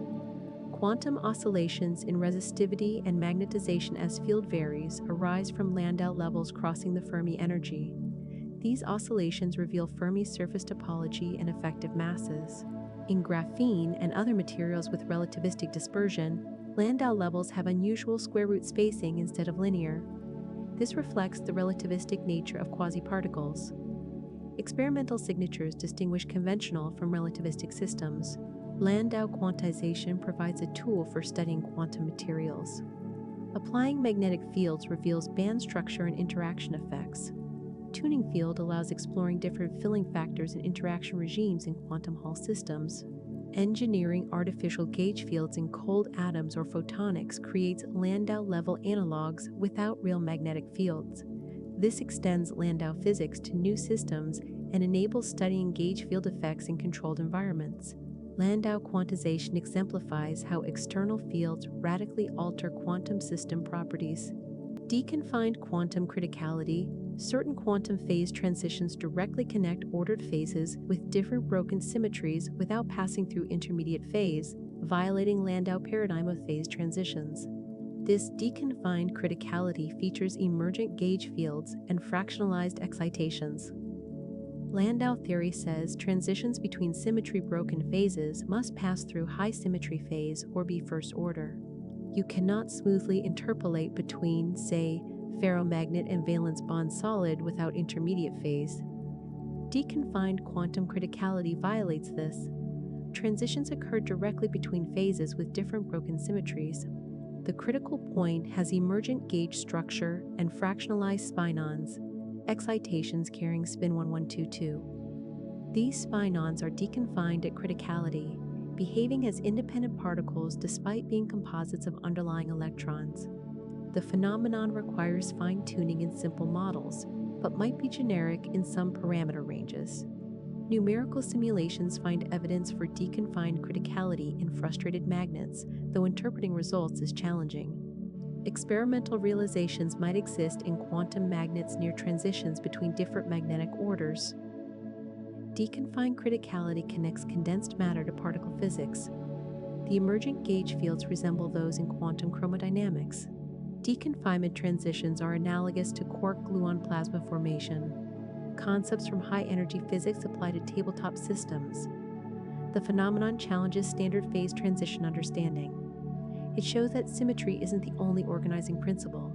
Topology and gauge structure can play roles, enabling transitions between phases that seem incompatible from symmetry perspectives alone. Understanding deconfined criticality might illuminate other non-Landau transitions. Topological phase transitions, quantum critical points in heavy fermions, and strange metals might involve similar physics. The field is actively developing with new examples and theoretical frameworks emerging. Deconfined criticality exemplifies how condensed matter systems exhibit fundamental physics on par with high-energy phenomena, revealing that different fields share deep underlying principles. Wigner crystal formation. At very low densities, electrons crystallize into periodic arrays called Wigner crystals, where repulsive interactions dominate over kinetic energy.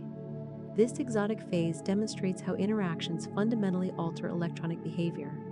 Eugene Wigner predicted that electrons in low-density limits should form crystals to minimize Coulomb repulsion energy. Kinetic energy favoring delocalization is negligible compared to strong repulsion. Electrons localize on lattice sites, forming ordered structure despite being identical fermions. Wigner crystals are difficult to observe because achieving necessary low densities requires strong magnetic fields confining electrons to two dimensions. In quantum Hall systems at fractional fillings, Wigner crystals compete with fractional quantum Hall liquids. Transitions between these phases as density or field varies reveal rich phase diagrams. Signatures include transport anomalies and resonances in microwave absorption from collective modes. Pinning by disorder broadens transitions, complicating interpretation. clean samples are essential for unambiguous identification. Wigner crystals are ultimate example of strong correlation physics. Interactions completely determine ground state structure, with kinetic energy being perturbation. This contrasts with metals where kinetic energy dominates and interactions are perturbations. The phenomenon generalizes to other systems. Ions in traps form Wigner crystals used for quantum simulation. Electrons on helium surfaces crystallize at low density. Colloidal suspensions exhibit analogous ordering. The universality demonstrates general principle that particles with repulsive interactions crystallize at low density. Wigner crystallization illustrates how matter can exist in phases very different from familiar metallic or insulating states. It shows that considering interactions is essential for understanding condensed matter. Systems don't always behave like free particles with small corrections. Interactions can qualitatively transform physics, requiring new concepts and approaches beyond perturbation theory. Time crystal order. Quantum systems with periodically driven Hamiltonians can exhibit time translation symmetry breaking, forming time crystals that oscillate indefinitely without energy input. This exotic state of matter extends symmetry breaking to temporal dimension. Ordinary crystals break spatial translation symmetry, with atoms arranged periodically in space rather than uniformly distributed.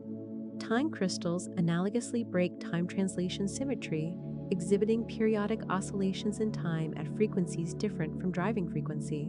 In equilibrium systems, time translation symmetry breaking is impossible due to energy conservation. But in driven non-equilibrium systems or many-body localized phases, time crystal order can emerge. The system oscillates with period multiple of driving period, spontaneously breaking discrete time translation symmetry. Experiments realize time crystals in trapped ions, nitrogen vacancy centers in diamond, and superconducting qubits.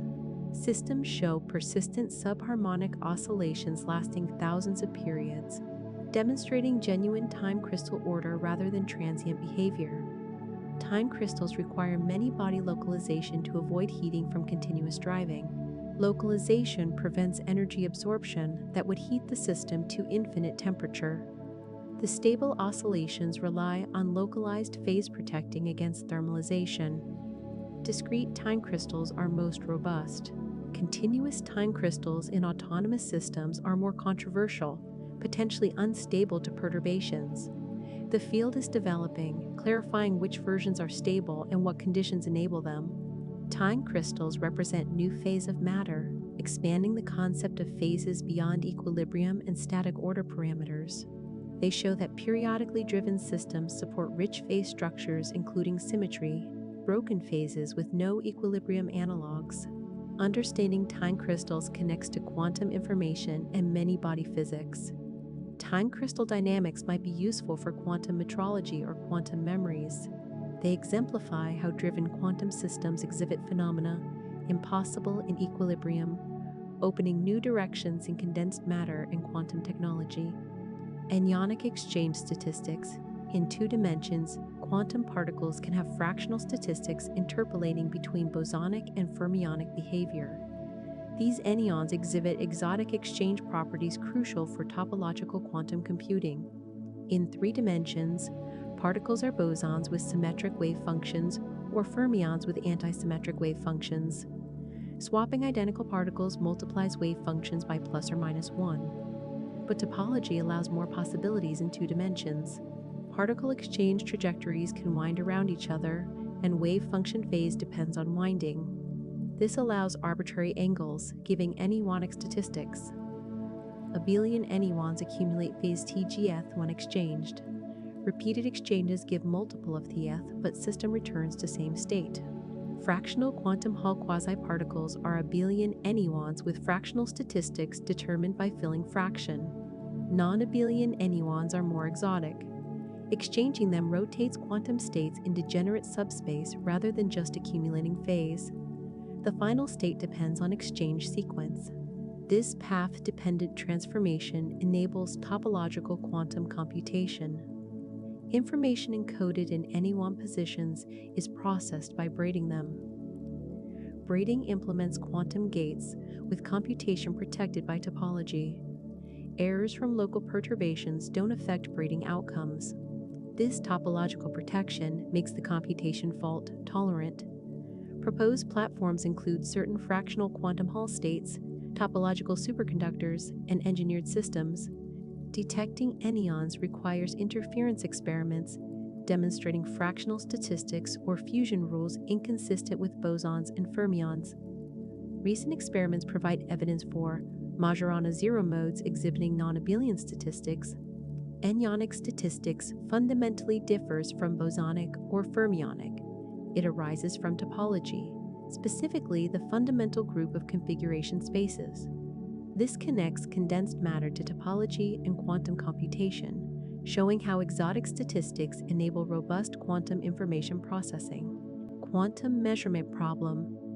How and why does quantum superposition collapse to definite outcomes during measurement? This measurement problem is quantum mechanics' deepest interpretational puzzle, with no consensus resolution after a century. Quantum systems exist in superpositions until measured, when wave functions collapse to eigenstates with probabilities given by squared amplitudes.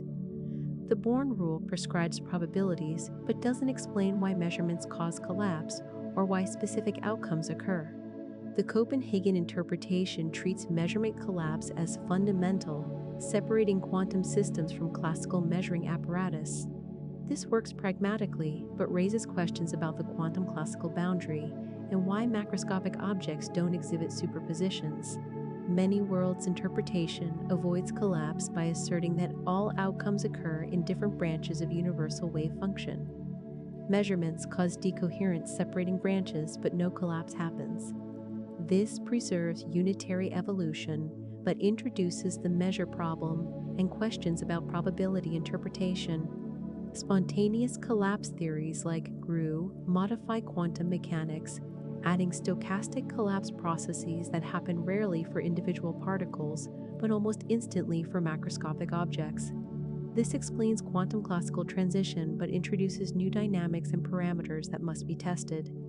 Bohmian mechanics adds hidden particle positions, evolving deterministically alongside wave functions. Measurements reveal pre-existing positions rather than creating them. This restores determinism, but requires non-local dynamics and seems contrived. Consistent histories and decoherent histories approaches describe quantum mechanics through consistent sets of histories without explicit collapse. Decoherence explains apparent collapse through environmental interaction, but doesn't solve measurement problem fully as it doesn't explain single outcomes. The measurement problem touches deep questions about reality, probability, and observation. Different interpretations make identical predictions for measurable quantities, rendering the choice philosophical rather than empirical. Understanding measurement might require new physics beyond standard quantum mechanics, or reframing how we think about quantum reality. Soliton wave packets. Nonlinear wave equations support solitons, localized wave packets maintaining shape while propagating, unlike linear waves that disperse. These particle-like wave structures arise from dispersion, nonlinearity balance, and appear across physics. In linear wave equations, wave packets spread as different frequency components travel at different speeds. Solitons avoid this through nonlinearity balancing dispersion. The result is stable, localized wave maintaining shape indefinitely. The Korteweg-de Vries equation governing shallow water waves supports soliton solutions. Tsunamis sometimes exhibit solitonic behavior, explaining their ability to travel enormous distances without dispersing. The equation was the first where solitons were discovered mathematically. Optical solitons propagate in fibers without spreading, enabling long-distance communication. Nonlinear effects balance chromatic dispersion, maintaining pole shape over thousands of kilometers. This technology underlies modern telecommunications. Solitons in quantum field theories include kinks and breathers in 1 dimension, vortices in 2 dimensions, and monopoles in 3 dimensions. These topological solitons are stabilized by topology rather than just energy minimization, making them remarkably robust. Topological charge prevents solitons from simply disappearing. They can only be destroyed by meeting anti-solitons with opposite charge.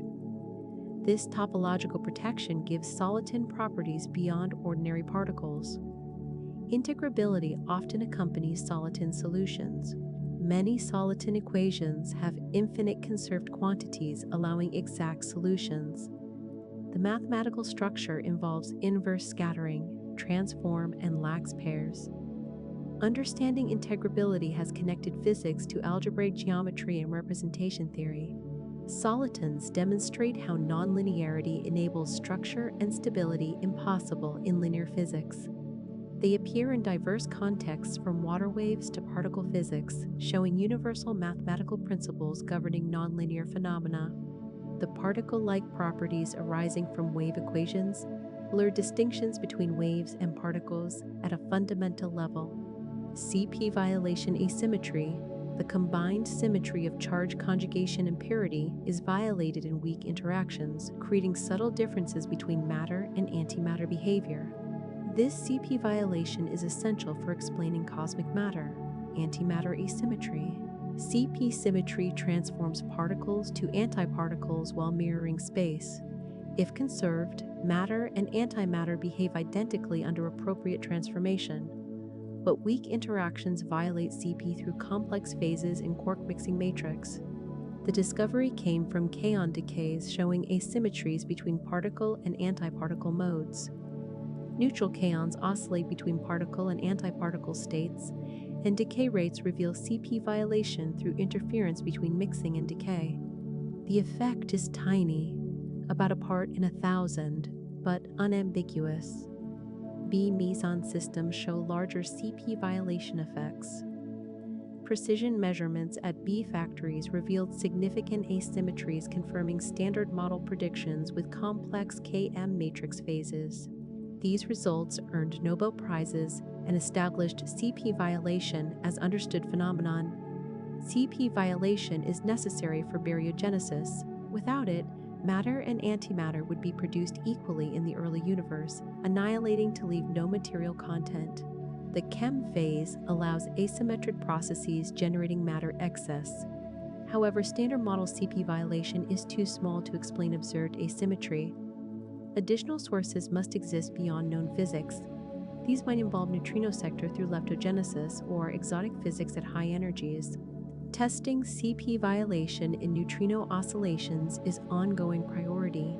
Electric dipole moments of particles violate both P and T symmetry, and by CPT theorem also violate CPP. Searches for neutron and electron electric dipole moments constrain new physics sources of CP violation. No confirmed non-zero values exist yet, but improving sensitivity probes physics beyond standard model. CP violation demonstrates that fundamental laws aren't invariant under all symmetries one might expect. Nature has intrinsic handedness and particle-antiparticle asymmetry at quantum level, essential for our existence. Casimir-polder force, quantum vacuum fluctuations create forces between neutral atoms and conducting surfaces through the Casimir-polder effect, generalizing the Casimir effect to atom surface interactions. This demonstrates vacuum fluctuations' physical reality at atomic scales. An atom near a surface experiences modified vacuum field modes from boundary conditions. The surface restricts allowed electromagnetic modes, altering vacuum fluctuation spectrum. This creates position-dependent energy shifts, resulting in an attractive force. At long distances, the force decreases as inverse fourth power of distance, characteristic of induced dipole interactions. At short distances, it transitions to inverse third power, the retarded regime where light travel time becomes important. The crossover depends on atomic transition frequencies. The Casimir-polder force affects atomic motion near surfaces. It modifies trapping potentials for atoms in optical lattices or near nanostructures. Understanding and controlling it is crucial for atom chips and quantum technology interfaces between atoms and solid-state devices. Measurements demonstrate agreement with quantum field theory predictions. Atomic spectroscopy near surfaces reveals level shifts from Casimir-polder interactions. Atomic force microscopy and beam deflection experiments quantify the forces. Like the Casimir effect, Casimir-polder forces prove vacuum fluctuations are real. They cause observable effects on atoms and contribute to surface interactions at nanoscales. The phenomenon is not classical but requires quantum field theory. Applications include nanotechnology, where Casimir-polder forces affect molecular adhesion and self-assembly.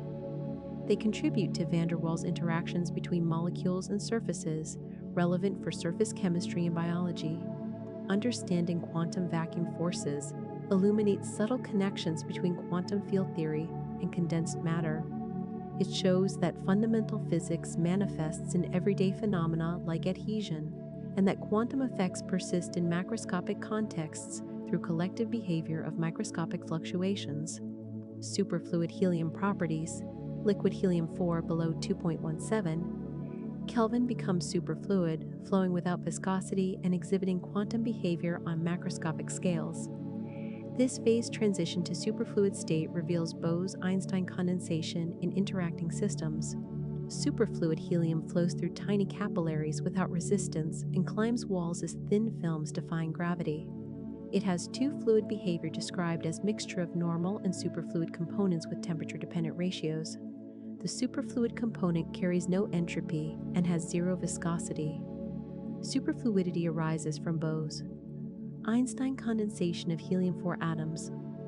Below transition temperature, macroscopic fraction occupies the ground state, creating phase-coherent matter wave. This macroscopic quantum state enables frictionless flow. Quantized vortices form when superfluid rotates. Circulation is quantized in units of Planck's constant divided by helium atomic mass. Vortex cores are regions where superfluid density vanishes and phase is undefined. Arrays of vortices carry angular momentum in rotating superfluid. Second sound is temperature wave propagating in superfluid, fundamentally different from ordinary pressure waves. It represents relative motion of normal and superfluid components and demonstrates two-fluid nature. Superfluidity is not perfect frictionlessness. At high velocities exceeding critical velocity, vortex creation causes dissipation. The critical velocity depends on container size through Feynman's argument about vortex nucleation energy. Helium-3 also becomes superfluid below a mill-like Kelvin, but through different mechanism. Helium-3 atoms are fermions that form Cooper pairs analogous to superconductivity. Superfluid helium-3 has exotic pairing symmetries and topological properties. Superfluid helium exemplifies quantum mechanics on human scales. It demonstrates that quantum effects aren't limited to microscopic systems, but emerge in macroscopic behavior when quantum coherence is maintained.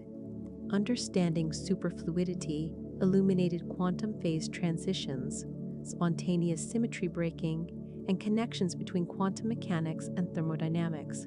Schwinger pair production: extremely strong electric fields can create particle-antiparticle pairs from vacuum through quantum tunneling. This Schwinger effect represents quantum field theory's most dramatic prediction of vacuum instability.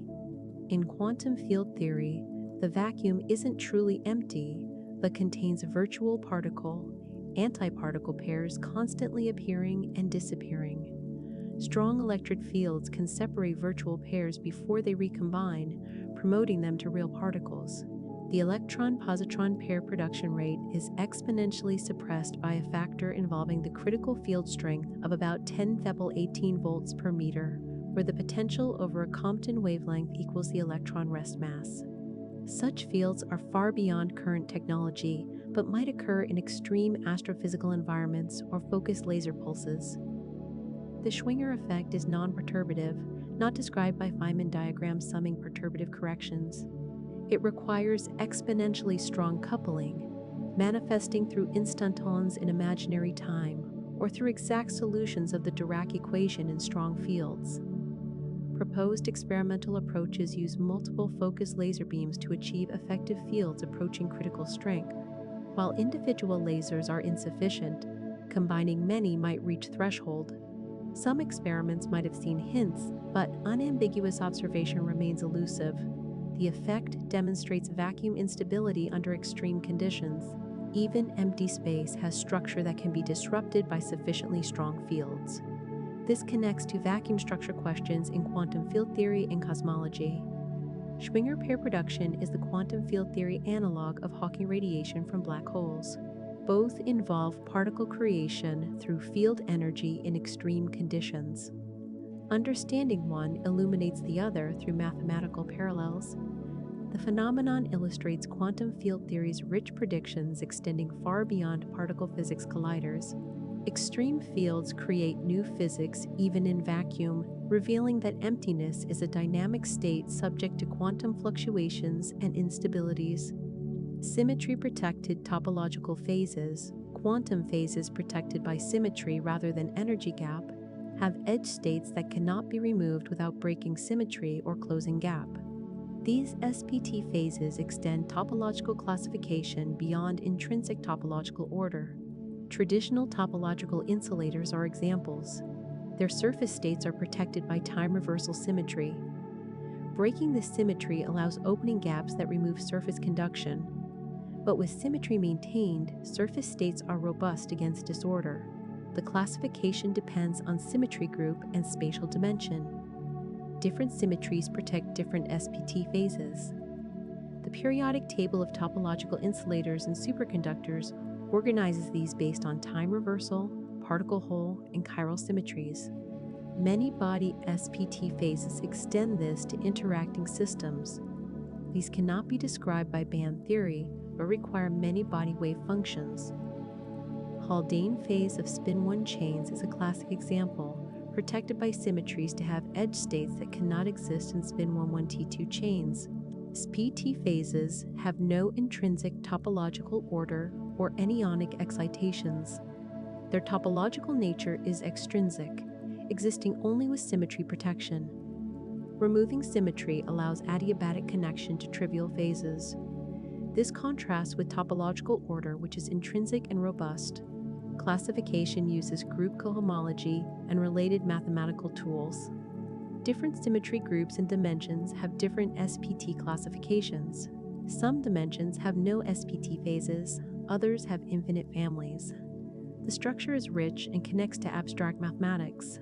SPT phases are detected through edge state spectroscopy or response functions. Symmetry-protected edge states have characteristic signatures in transport or entanglement measurements. Identifying SPT order requires confirming both edge states and symmetry protection. Understanding SPET phases reveals that topology and symmetry together organize quantum matter. The classification is finer than symmetry breaking alone provides. It shows how protecting symmetries create robust phenomena beyond obvious symmetry consequences. Quantum chromodynamics confinement, quarks are permanently confined inside hadrons by the strong force that strengthens at large distances. Despite decades of effort, proving confinement from QCD first principles remains unsolved, one of the Millennium Prize problems. The strong force coupling increases at low energies due to gluon self-interactions and anti-screening from color charge. As quarks separate, the force strengthens rather than weakening. Eventually, the energy in gluon fields between quarks exceeds the mass of quark-antiquark pairs, which spontaneously form rather than allowing quark separation. Lattice QCD simulations numerically solve QCD on discretized spacetime. These confirm confinement, showing that quark-antiquark potential grows linearly with separation, indicating a constant confining force. The string tension is about 1 GeV per femtometer. Analytic understanding remains elusive. The running coupling becomes strong at low energies where perturbation theory fails. Non-perturbative methods are needed, but few exist. Understanding confinement analytically would be a major breakthrough. Possible mechanisms include magnetic monopole condensation, creating dual superconductor, confining color charge, or center vortices in gluon fields, creating flux tubes between quarks. Different scenarios give similar large-scale behavior but differ in details. Confinement explains why individual quarks aren't observed. Particle detectors see jets of hadrons from quark fragmentation, never isolated quarks. This is fundamental to how matter is structured. Without confinement, atomic nuclei couldn't exist stably. Deconfinement occurs at extreme temperatures around 2 trillion Kelvin, creating quark-gluon plasma. Heavy ion collisions briefly achieve these conditions. The transition from confined to deconfined matter is crucial for understanding early universe microseconds after Big Bang. Proving confinement rigorously would connect quantum field theory to topology and geometry at deep level.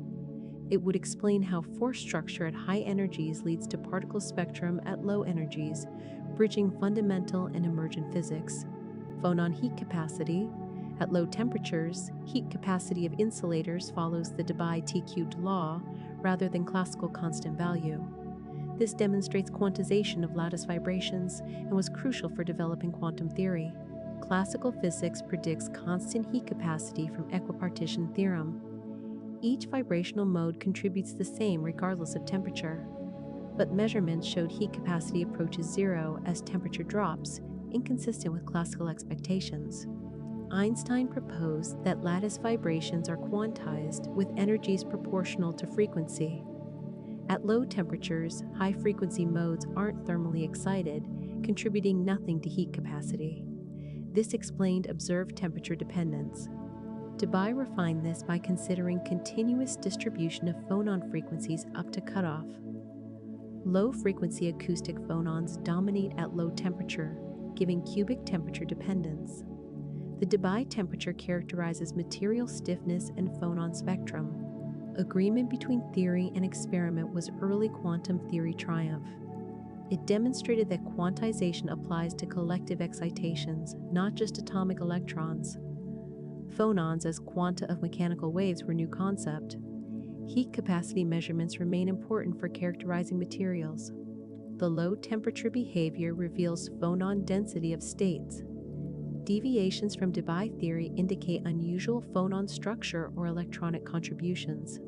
Specific heat also includes electronic contributions in metals, linear in temperature, and other contributions in magnetic or superconducting materials. Separating these reveals different degrees of freedom and their coupling. Heat capacity connects thermodynamics to quantum statistics. It shows how microscopic quantum behavior manifests in macroscopic thermodynamic properties. Understanding this connection was essential for developing statistical mechanics of quantum systems. The phonon picture illustrates emergence, where collective lattice vibrations behave as independent particles with their own statistics. This quasi-particle approach simplifies complex many-body physics into manageable descriptions. Vacuum decay instability. If our universe exists in a metastable vacuum state rather than the true ground state, quantum tunneling could trigger catastrophic vacuum decay. A bubble of true vacuum would nucleate and expand at light speed, destroying everything. The Higgs potential's shape determines whether electroweak vacuum is stable or metastable. Measurements of Higgs and top quark masses place us near the boundary. Calculations suggest metastability with lifetime far exceeding universe age, but with significant uncertainties. Vacuum decay proceeds via bubble nucleation. Quantum tunneling through the potential barrier creates a bubble of true vacuum. Its interior has lower energy density, releasing energy at the expanding wall. The wall accelerates to light speed, and we'd have no warning before annihilation. The decay rate depends exponentially on barrier height and thickness. Small changes in parameters cause enormous lifetime variations. Our vacuum might be stable, metastable with lifetimes exceeding 10 at 100 years, or unstable but protected by currently unknown physics. Inflationary cosmology complicates analysis. Rapid expansion during inflation might have prevented vacuum decay that would otherwise have occurred, or inflation itself might require particular vacuum properties. Understanding vacuum stability connects to inflation and cosmological constant problems. High-energy physics affects vacuum stability. Grand unification or new particles could modify potential at high energies. Physics beyond standard model might stabilize or destabilize vacuum. Future collider measurements will constrain possibilities. Vacuum decay illustrates ultimate fragility. Even if probability is tiny, consequence is total. Anthropic arguments note we must find ourselves where vacuum hasn't decayed, regardless of intrinsic stability. The question whether our vacuum is stable fundamentally connects particle physics, cosmology, and quantum mechanics. It determines universe's ultimate fate and constrains theories beyond standard model. Understanding requires both precision measurements of standard model parameters and progress in quantum gravity and cosmology.